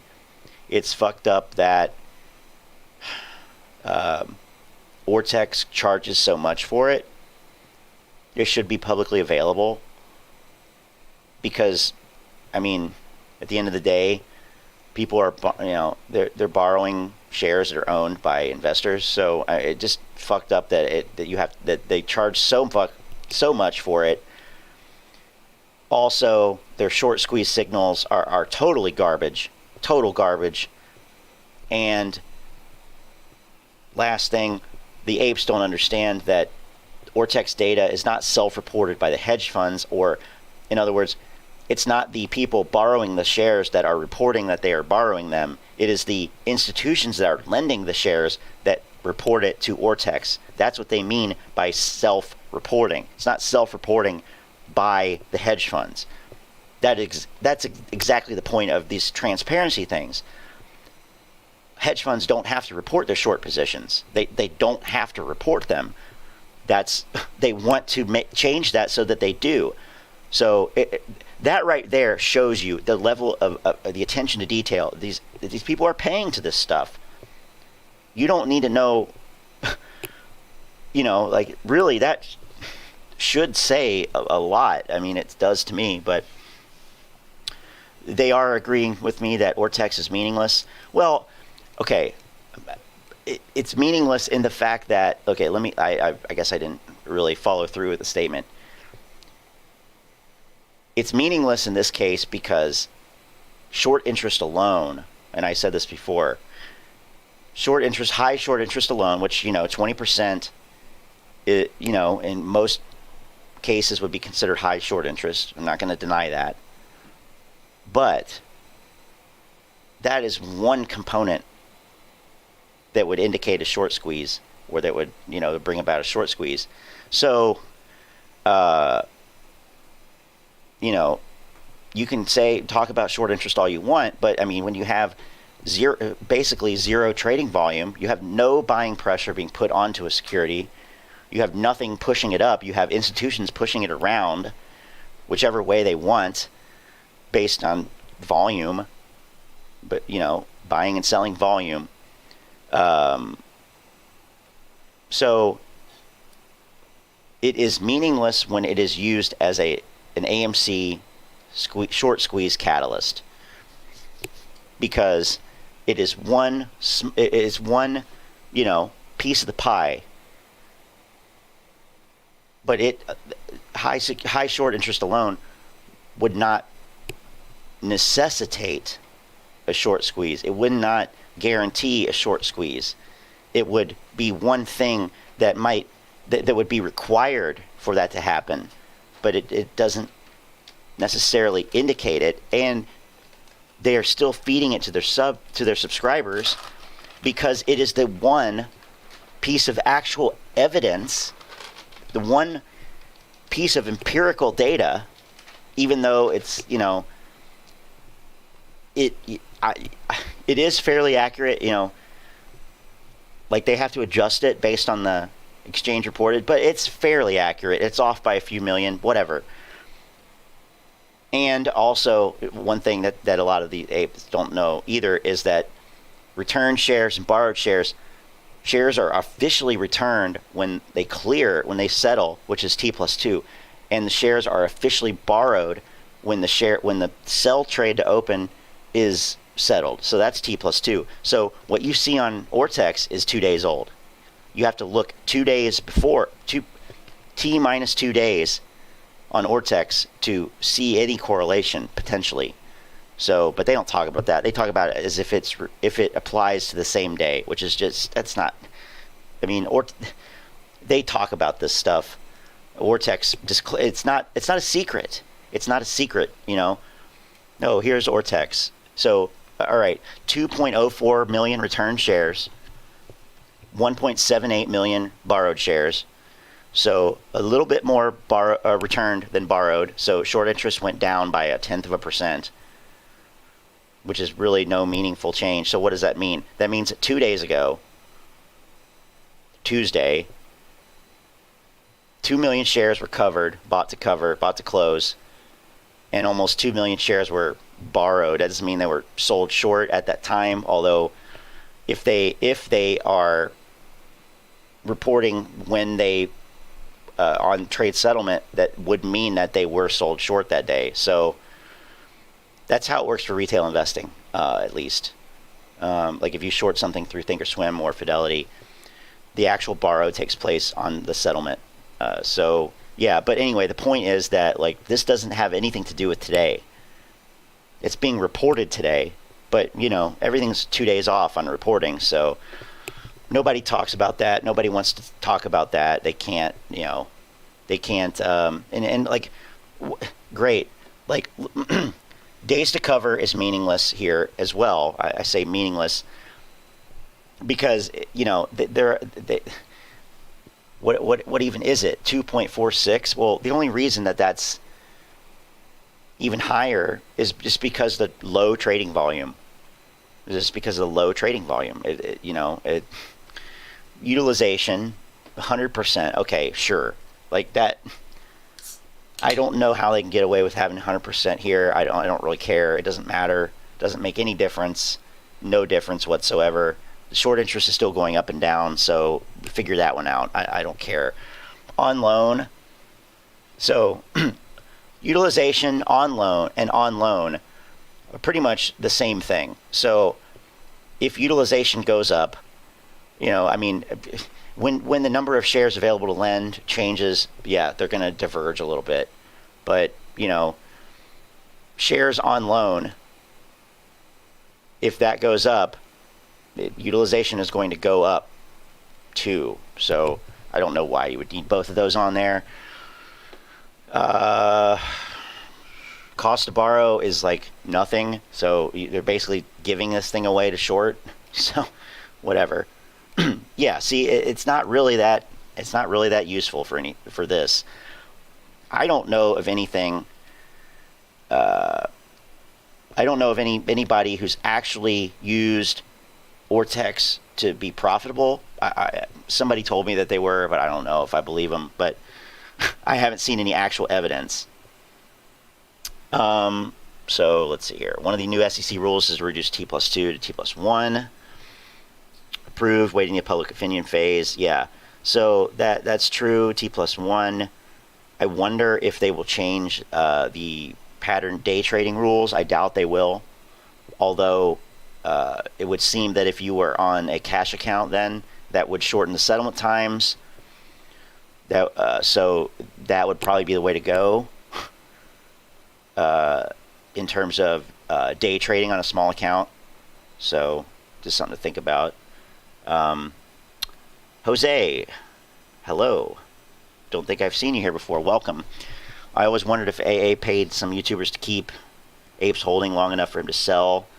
Yeah, it's possible. It's certainly possible. That would be probably illegal. That would probably be securities fraud. I'm not a lawyer. I don't know. I'm not making that accusation or allegation. But that would be. It certainly would be unethical as hell. So I don't know. Ever since those guys met up in Kansas, the Kansas Five, who was that? Trey, Review Dork, Shart the Vix,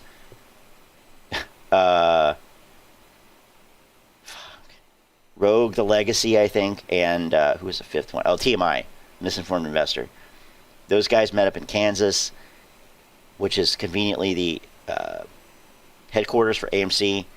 I have no doubt that they met with Adam Aaron. It's entirely possible. I don't think we'd ever be able to find that out, so I just assume that it's true. I just assume that it's true. If not paid, you have to admit, you have to concede that it's awfully convenient, it's awfully advantageous for Adam Aaron to have these guys pumping his stock. So in my mind, it doesn't even really matter if he paid them because he benefited from it and the apes lost. So boom, there it is. Blockchain will bring it to T+0. I guess. I don't really know much about that. I don't think we're going to have blockchain anytime soon on the equities market. There will be, that BZX or whatever box, whatever. But that's not the entire equities market. That's one exchange, so it's not really changing anything about the underlying structure itself at this point. But blockchain has a long way to go. I don't think it could handle. And I'm not I'm not an IT computer science programmer person, but it seems like from what I understand about crypto trading and blockchain technology and stuff like that is that it's not, it takes time for these transactions to happen. I don't know if it would be the same for equities. And you're right. Yet, of course, but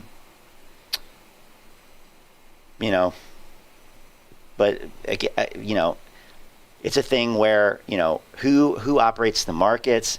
There's essentially private companies. So the New York Stock Exchange, is a for-profit corporation. Citadel is a for-profit corporation. The broker-dealers are for-profit corporations. So who is the one that will be making the investment? It will be those institutions. They will want to make money in order. They will want to be able to turn. What is unless they're forced to do it, which they would lobby against, unless they could come up with like high frequency trading. We need these high power systems. Justifying the cost is the fact that we're going to make a killing off of retail investors, that type of thing. So I don't think it's I'm not a Mark Cahotis disciple.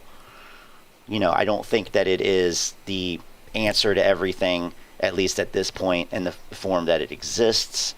But this is just my opinion. I don't, again, I don't know what I'm talking about. I am just speculating. But I don't think it could be used in the form that it's in. The trade, that's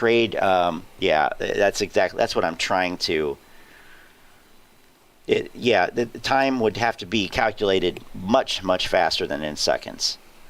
The number of transactions that happen, it's mind-boggling how much, is how much information is passing through this.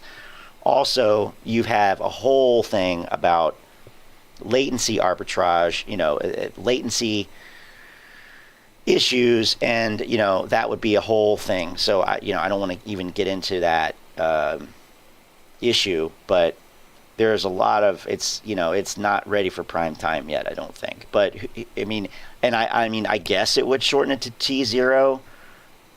I don't think that inherently it would necessarily have to. The settlement periods are kind of, from what I understand, a holdover from when things had to be processed, with paperwork, actual trade tickets and things like that. So obviously, you can pay for something with a credit card, with basically a magnetic strip, or a small chip in your card, anywhere in the world, and it will be instantly deducted from your bank account. So I don't see why it is. I think it's probably, why would these institutions want to lay out the money, to modernize the system and make it more advantageous for retail investors? I just don't see why they would. And maybe that's something, why did banks initially, start using computers or data processing systems to keep track of their transactions? At one point, it was a tool that made them, gave them the ability to become more profitable and manage larger amounts of data, and manipulate that, not manipulate in a nefarious sense, but to analyze the data in different ways. But I think we're so far beyond that now. All of the shenanigans and antics that Wall Street pulls largely is because of technology. It's because of their technological and human psychological investments and tinkering with these algorithms and things like that allows them to do that. And of course, the whole broker-dealer, wholesale, market maker, payment for order flow thing, which also I don't really want to get into right now either. So since I've been studying AMC, when do you think it will run again? And not talking about Moass. So I really would say that the question should be, do you think it will run again? And if so, when? Because I don't know. I don't know if it will or not. I think okay, consider this. Retail investors had a lot of money last year to play with. This year, they don't. That's the bottom line for me. You see that reflected in this volume data. If AMC were going to run, if there was really, all this hype around March 3rd, which was today, by the way, today's March 3rd. And of course now I'm on Apple, because I was like, whoa, 75 million, how did that happen? No, I'm on the wrong one.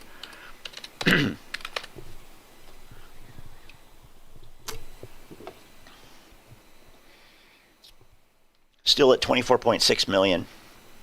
So if this had been last year and we had this hype around March 3rd, there's no way to verify this, of course. This is speculation, but it seems like, based on what did happen last year with the massive volume of trading, which, by the way, took place at higher price levels than this, then if this is what happens on a day that's been hyped by this community, by the influencers, whatever, and a lot of people, last year it would have, I feel, it would have been a crazy more volume. So the fact that you can only muster, you can't even get 25 million volume on a day that is somehow predicted in the stars by Lou versus Wall Street, Lou versus Sesame Street, to be somehow important, unless everybody actually did wise up and realize that, oh, actually no, these things aren't going into effect today. I mean, I think on some level they probably knew that, because every time the filings and FINRA regulations and whatnot are hyped, absolutely jack shit happened every fucking time. Every time, nothing happened. So why would it be any different today? So maybe it's a good thing that the volume was so low. But to get back to the point is that, you know, in order for this to run again, go look at volume. Volume is really the most underrated indicator I think that there is, because you're not going to see, generally speaking, you're not going to see these, you're not going to see AMC run again until you get this volume. So this is in the last 3 months anyway. So, I mean, yeah, there's some days down here, you know, 10%, close to 10%. But once we get down to the bottom here of the I ordered the list here by volume. You're down at the bottom here, and today, by the way, is the second lowest volume in the last 3 months. I just realized that it's the second from the bottom, which is shitty. As I say, that's bullshit. That's terrible. That is piss poor performance. That is terrible. Like, the apes should be fucking ashamed of themselves, really. Like, why would you not buy the fucking shit out of it today anyway? If you like the fucking stock, go fucking buy it. I'm not saying to do that, but that's what it seems like should have happened anyway, and say, fuck the regulations, we're just going to buy it because we like it and we're going to hold it. No, we got 24 fucking million. Limp dick fucking volume. But anyway, all these moves, I mean, there's 6% but to the downside, you know, but these are all bullshit moves. Where's, you know, oh, here's 3% up, which represents less than 50 cents. Big fucking whoop. I'm making the jerk off motion right now. Like, yeah, who cares? That's 32 million. 3.5%, less than $1 on 36 million. Who cares? Jerk off. Doesn't matter. Like, that's not that's not running. So you have to get up in here, and even these really, you know, are pretty bullshit moves. But what's the highest change? Dollar change. Well, I'll put it in order of that. $4.67 on December 17th on 144 million volume, which is over 6 times the volume from today. So, and you know, that was $4. So that's what you can look forward to on 150 million volume. So get ready for that. It's going to run. Now, if you're waiting for shorts to cover, I mean, you're going to be waiting for a long time, because there will never be a point in time where there are no short positions on a stock. So any short positions that have become unprofitable are long closed, and new positions have been opened that are profiting off of this decline in the stock. So that's not valid short squeeze theory either, really, because again, this all ties together. Why would the shorts be forced to cover? Why would all of the shorts be covered? Well, okay, so you say, what's the purpose of them holding for so long? But see, you're not paying attention. We looked at the Ortex. We looked at it. And this is the same every day. This could be any random day in Ortex. Any random day on Ortex. Okay? We looked at this. There were 2 million shares returned, and there were 2 million shares borrowed. So yes, that equates to roughly a no net change in short interest. Net. However,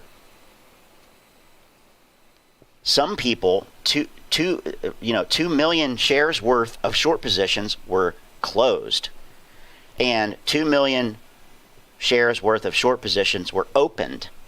So when you say, why are the shorts holding for so long? I say they're not, because here's shares returned, here's short positions that are closed, here's short positions that are opened, and like I said, this is every day.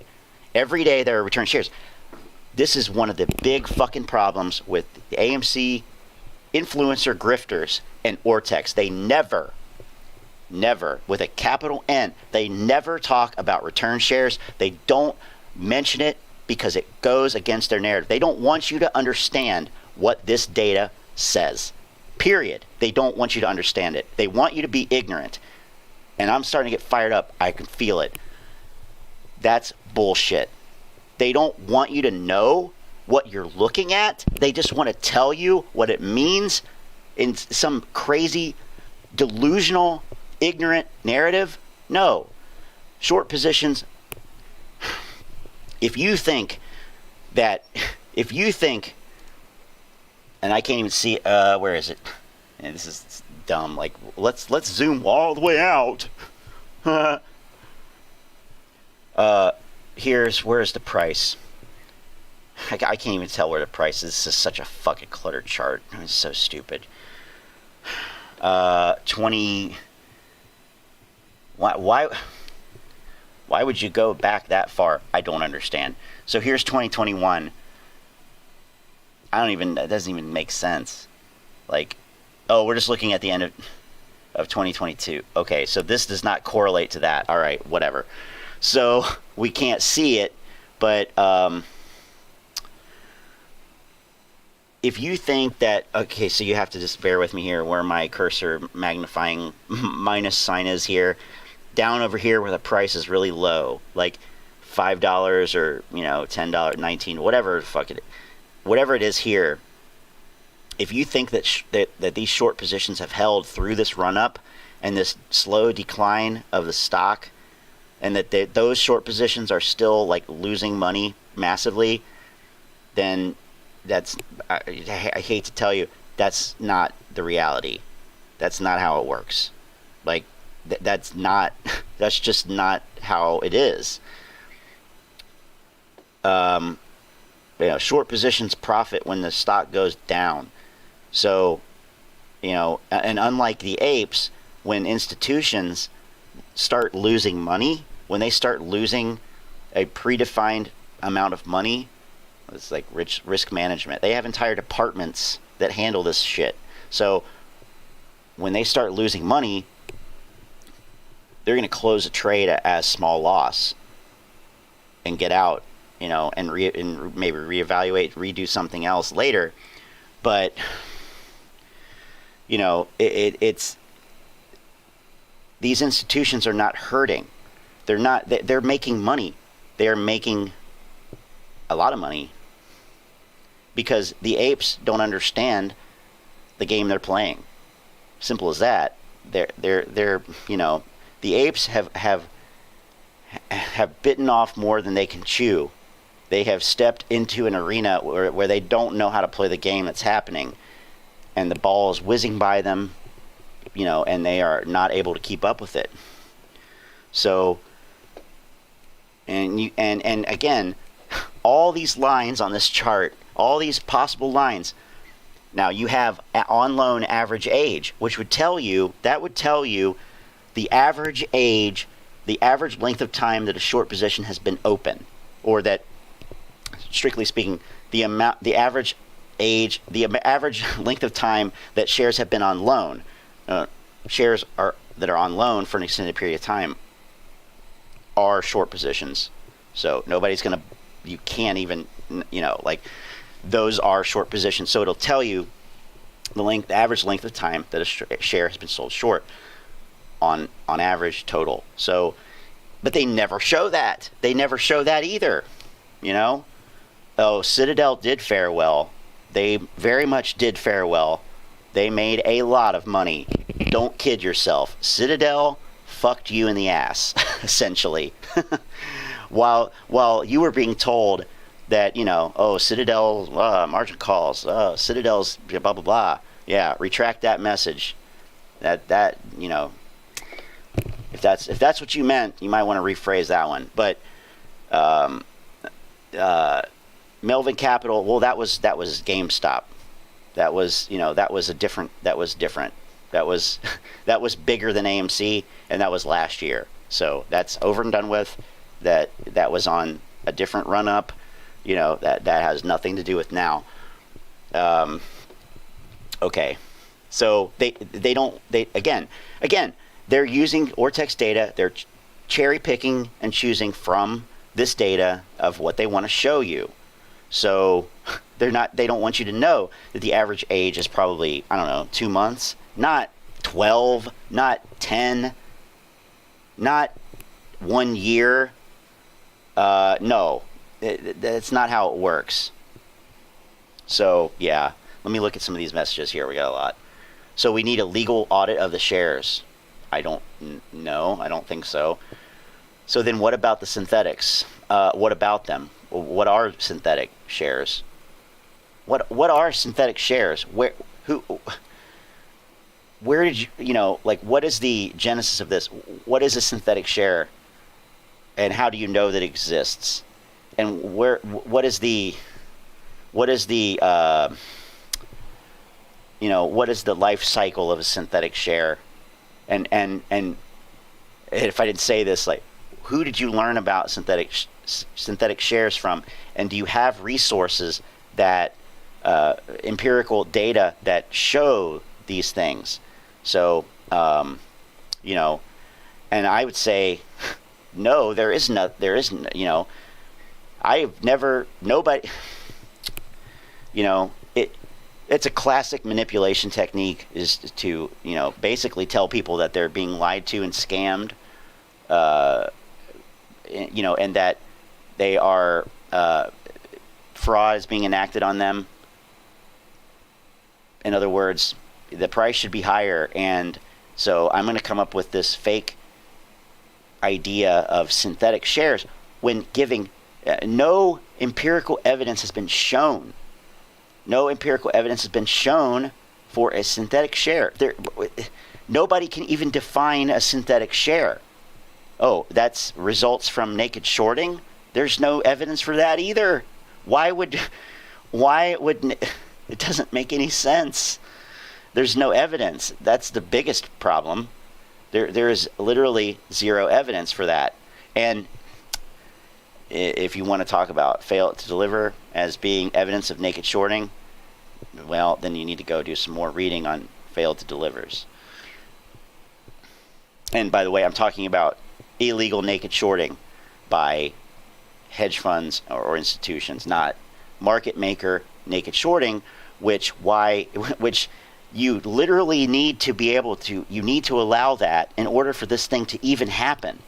You wouldn't be owning, you wouldn't have bought AMC stock last year if naked shorting by market makers were not allowed. It's just, you wouldn't have.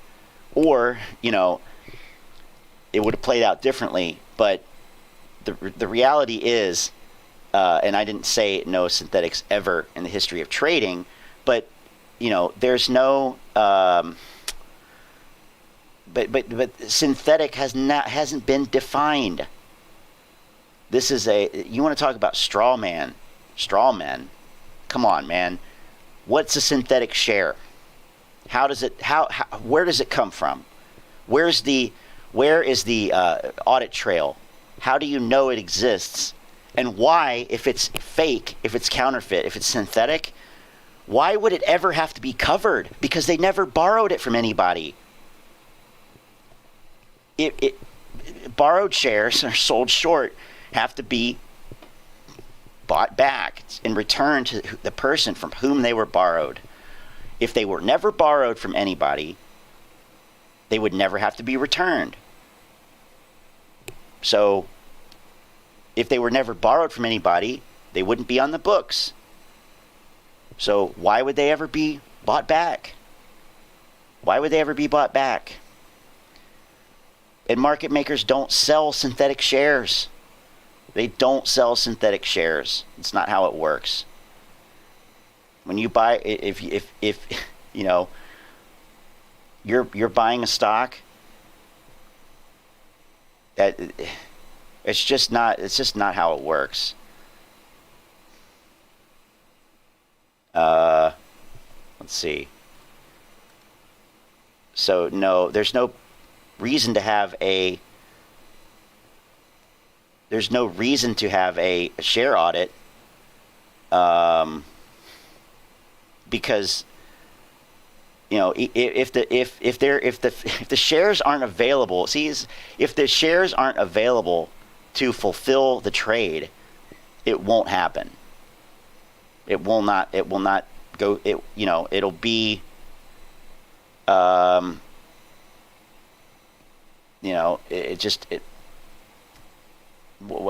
not much else to say.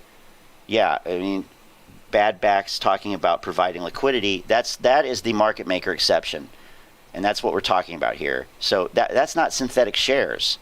It's not synthetic shares. It's not hiding it in the option chain. This is all nonsense, and there's no evidence to support. I mean, by the way, let me just say this. The market maker exception is just that. It is an exception. So you are complaining about something and misinterpreting something that is a legal part of, the way the market works. No, see, this is a generalization. A straw man argument, really. But shares are almost never unavailable. If that was true, AMC shares would have been gone years ago. So when you have when you have 1.25 billion shares traded in one day, as you did on January 27th, 2021, and the float is around 400 million, yeah, you need a market maker liquidity exception. Otherwise, you're not buying the shares. That's when they took away the buy button. That's when they cheated you out of the buy button. So you want to have your cake and you want to eat it too, and you want to bitch about what? About the fact that you don't understand these structures? Come on. This is the most juvenile shit. Like, you're not really getting it. So anyway, yeah. I mean, I don't know what else to say on that. Judge Warhol, so synthetic shares actually exist? No, never said that. Never said that. So, no, apes don't understand how liquidity works. Of course they don't. And that's beyond the scope of what this channel is for. I mean, go read some shit. That's all I could say there. Like, and come join the finance chat, and we can talk about it there. But it's like, I don't really understand the genesis of this synthetic share. So if you were in your 40s years ago and you buy into this nonsense, I'm shocked, quite frankly. But that would mean that I'm assuming that would mean that you're a baby boomer, which may explain why. So, okay, boomer. That's all I can say. Okay, boomer. But dude, like, come on. Grow the fuck up. You made a bad investment. You lost money. We all do. Move on. Don't be a little bitch. Don't be a little bitch. And no, I don't have a Discord. And yeah, I would never join one of those Discords. That's like one of the worst things. Anyway, but this is all in good fun. You know, you have to learn to you have to realize that I'm a little bitch. So, but you talk to women like that, classy? No. I talk to anybody like that. So, and you know, I'm teasing about the boomer thing. You know, I'm a millennial. I'm a geriatric millennial myself. So, you know, it is in the stars that I have a polar opposition to the baby boomer generation. But you know, whatever. The only baby boomers I see talking about AMC, and this is true, are charlatans. Tony DeNaro, that Adam Lewis guy, Lou, if he's, I don't know how old he is, whatever. You know, they're you know, it doesn't matter. And of course, most of them are, of course, younger than I am. Like Trey being 25 or whatever. So, you know, it doesn't matter. Now, the thing is, most of my viewers are in the, I think, 25 to 35 age range. And there are some in the 45 to 55, I think. But, you know, it's not, I don't really, you know, I poke fun at it from time to time, but, you know, let's see. So anyway, yeah, I would suggest reading about that. I would suggest this. Look up synthetic shares. See what you can find on it.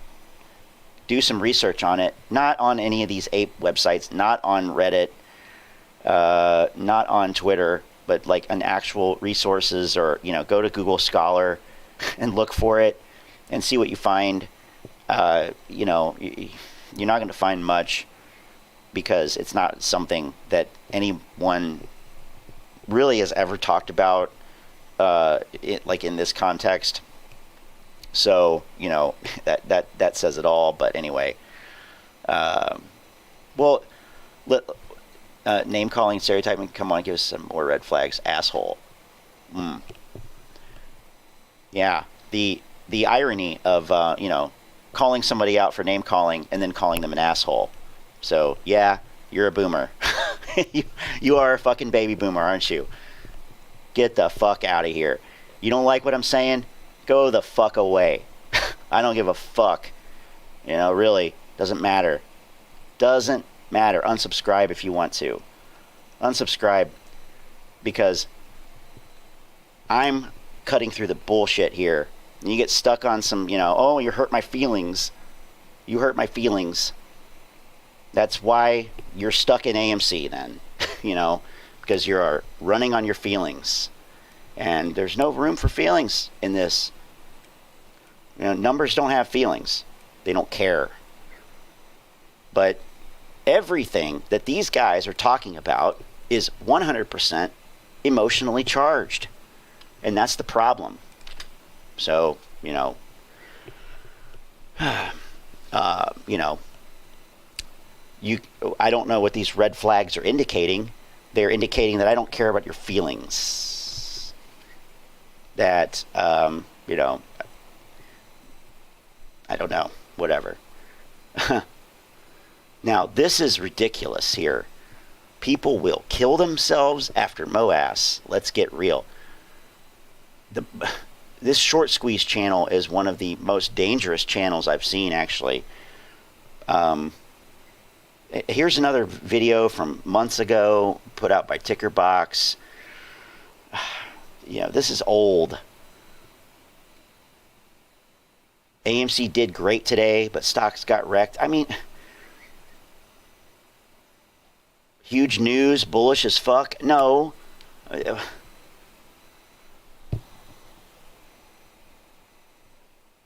About to get wild.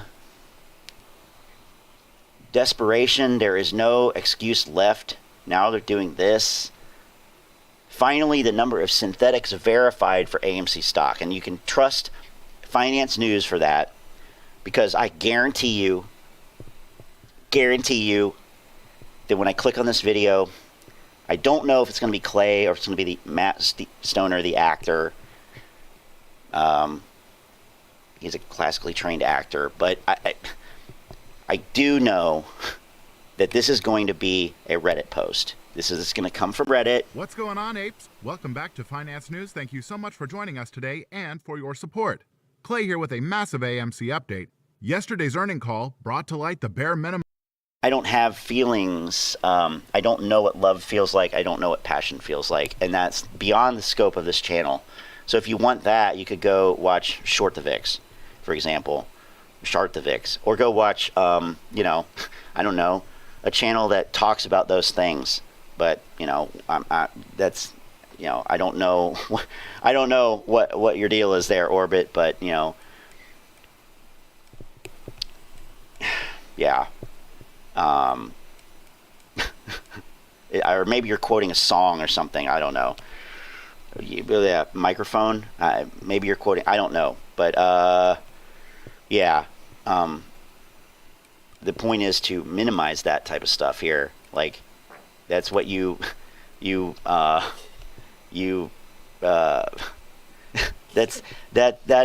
just, you know, like yeah. Of synthetic shares that must exist. So it's Clay. First of all, I got distracted, but it's Clay. What's going on, apes? Welcome back to Finance News. Thank you so much for joining us today and for your support. This is the last video, and then I'm getting out of here. AMC update. Yesterday's earning call brought to light the bare minimum of synthetic shares that must exist. Be sure to stick around, but before I get into it, please make sure to click that thumbs up button and subscribe to the channel. And while you're down there, I wanted to let you guys know that just wanted to let you know of this opportunity to earn some free cash. Jesus. Retail investors own more than 90% of our legal today. All right. Free cash. Okay, guys, during our earnings call yesterday, Adam Aaron made a revelation that the retail investors own more than 90% of our legally issued shares, and that... So, remember, we already looked at this. We already talked about this. And we basically debunked it. We talked about what he actually said. We talked about the reality of, you know, what it meant. And here's somebody putting out a video today saying something is directly contradictory to that, and therefore misinformation. And I would argue it's fraudulent at this point.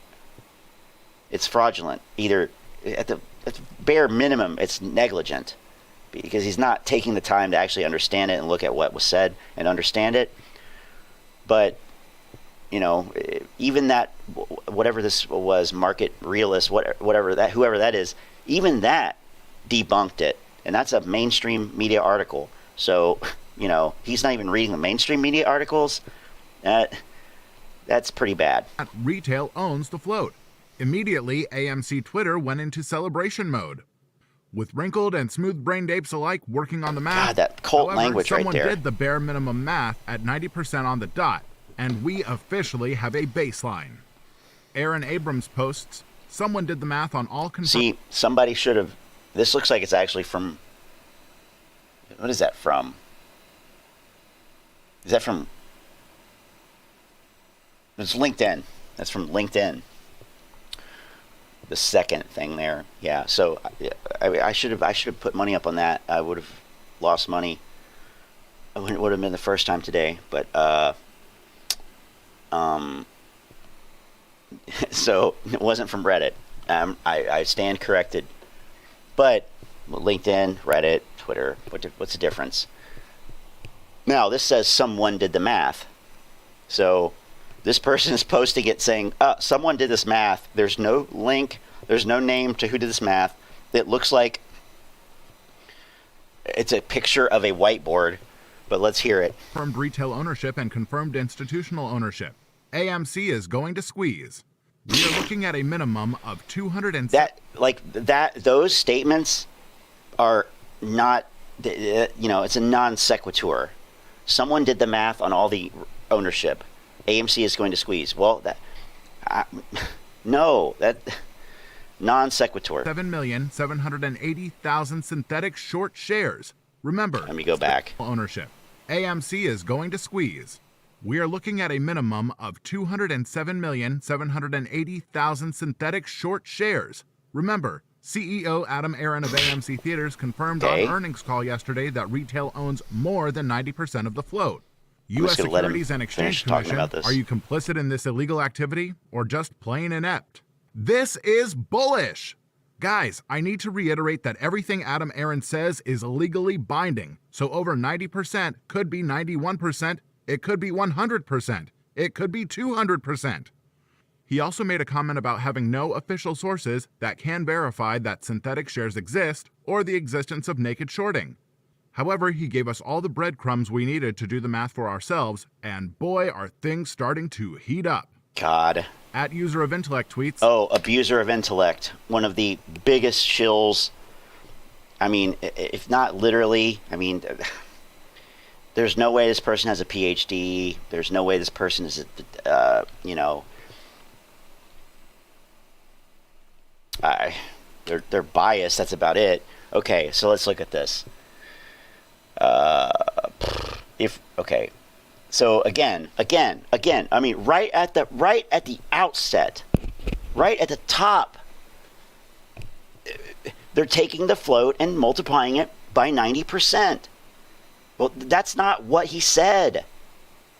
So this whole thing, I don't even need to go through this. I don't even need to go through this because it starts with an incorrect assumption. I mean, come on.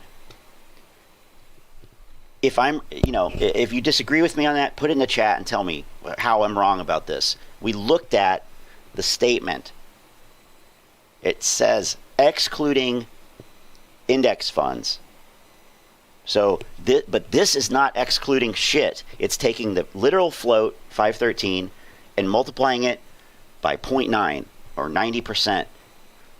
Well, that's not what was claimed at all. That's not what was claimed. This is complete bullshit, nonsense. It is for the birds. It is uninformed. What else can I say? This is uninformed. This is for people who don't look at the details. This is for people who don't read whole paragraphs or whole articles before they go get giddy and jump up and down and go buy more shares of a stock. That's who this is for. Okay? That's who this is for. I don't know how else to say it. You are not looking at the details. This is crazy. This is insane. I mean, come on. Bring it full circle, because that's what we were talking about before.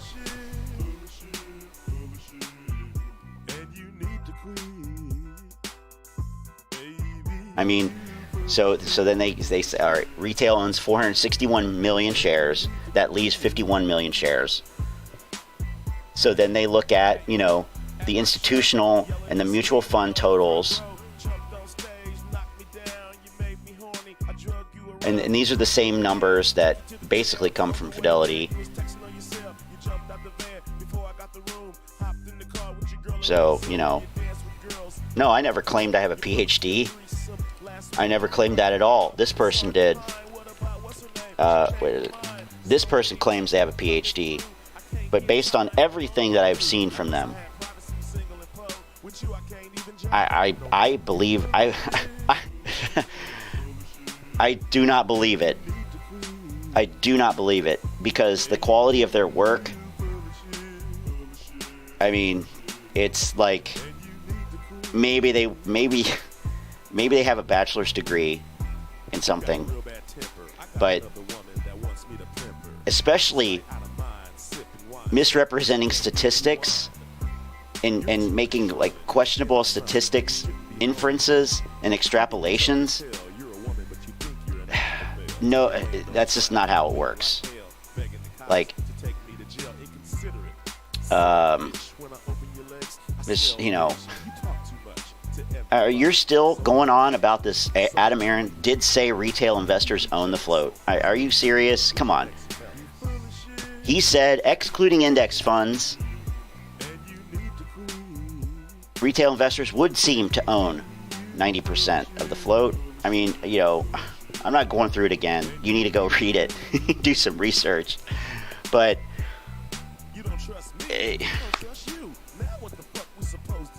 I don't know. It's just like, you know,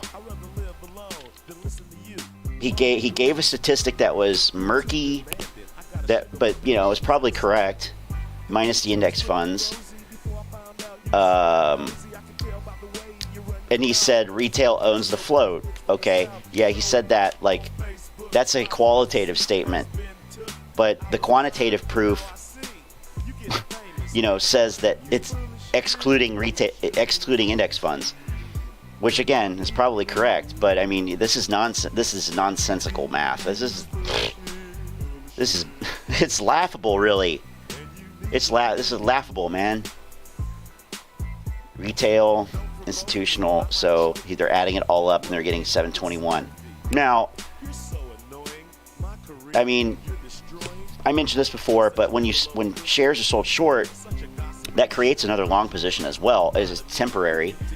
So the float does increase in that sense, but those shares will be bought back at some point, or they'll be bought back and, you know, a new short position will take its place or whatever. But it's always, those shares don't exist in perpetuity as a new share or a synthetic share. It's exposure to the stock, which is different than actual shares. So that's another thing. That's yet another misunderstood concept, is this idea of exposure to a stock as opposed to ownership of a stock. Anyway, I gotta go. I was wrong about the finance news thing. That's fine, because the ridiculousness of the post made up for it. Have a good one. Thanks a lot. Hit the subscribe button. Hit the like button. And I'll catch you in the next stream.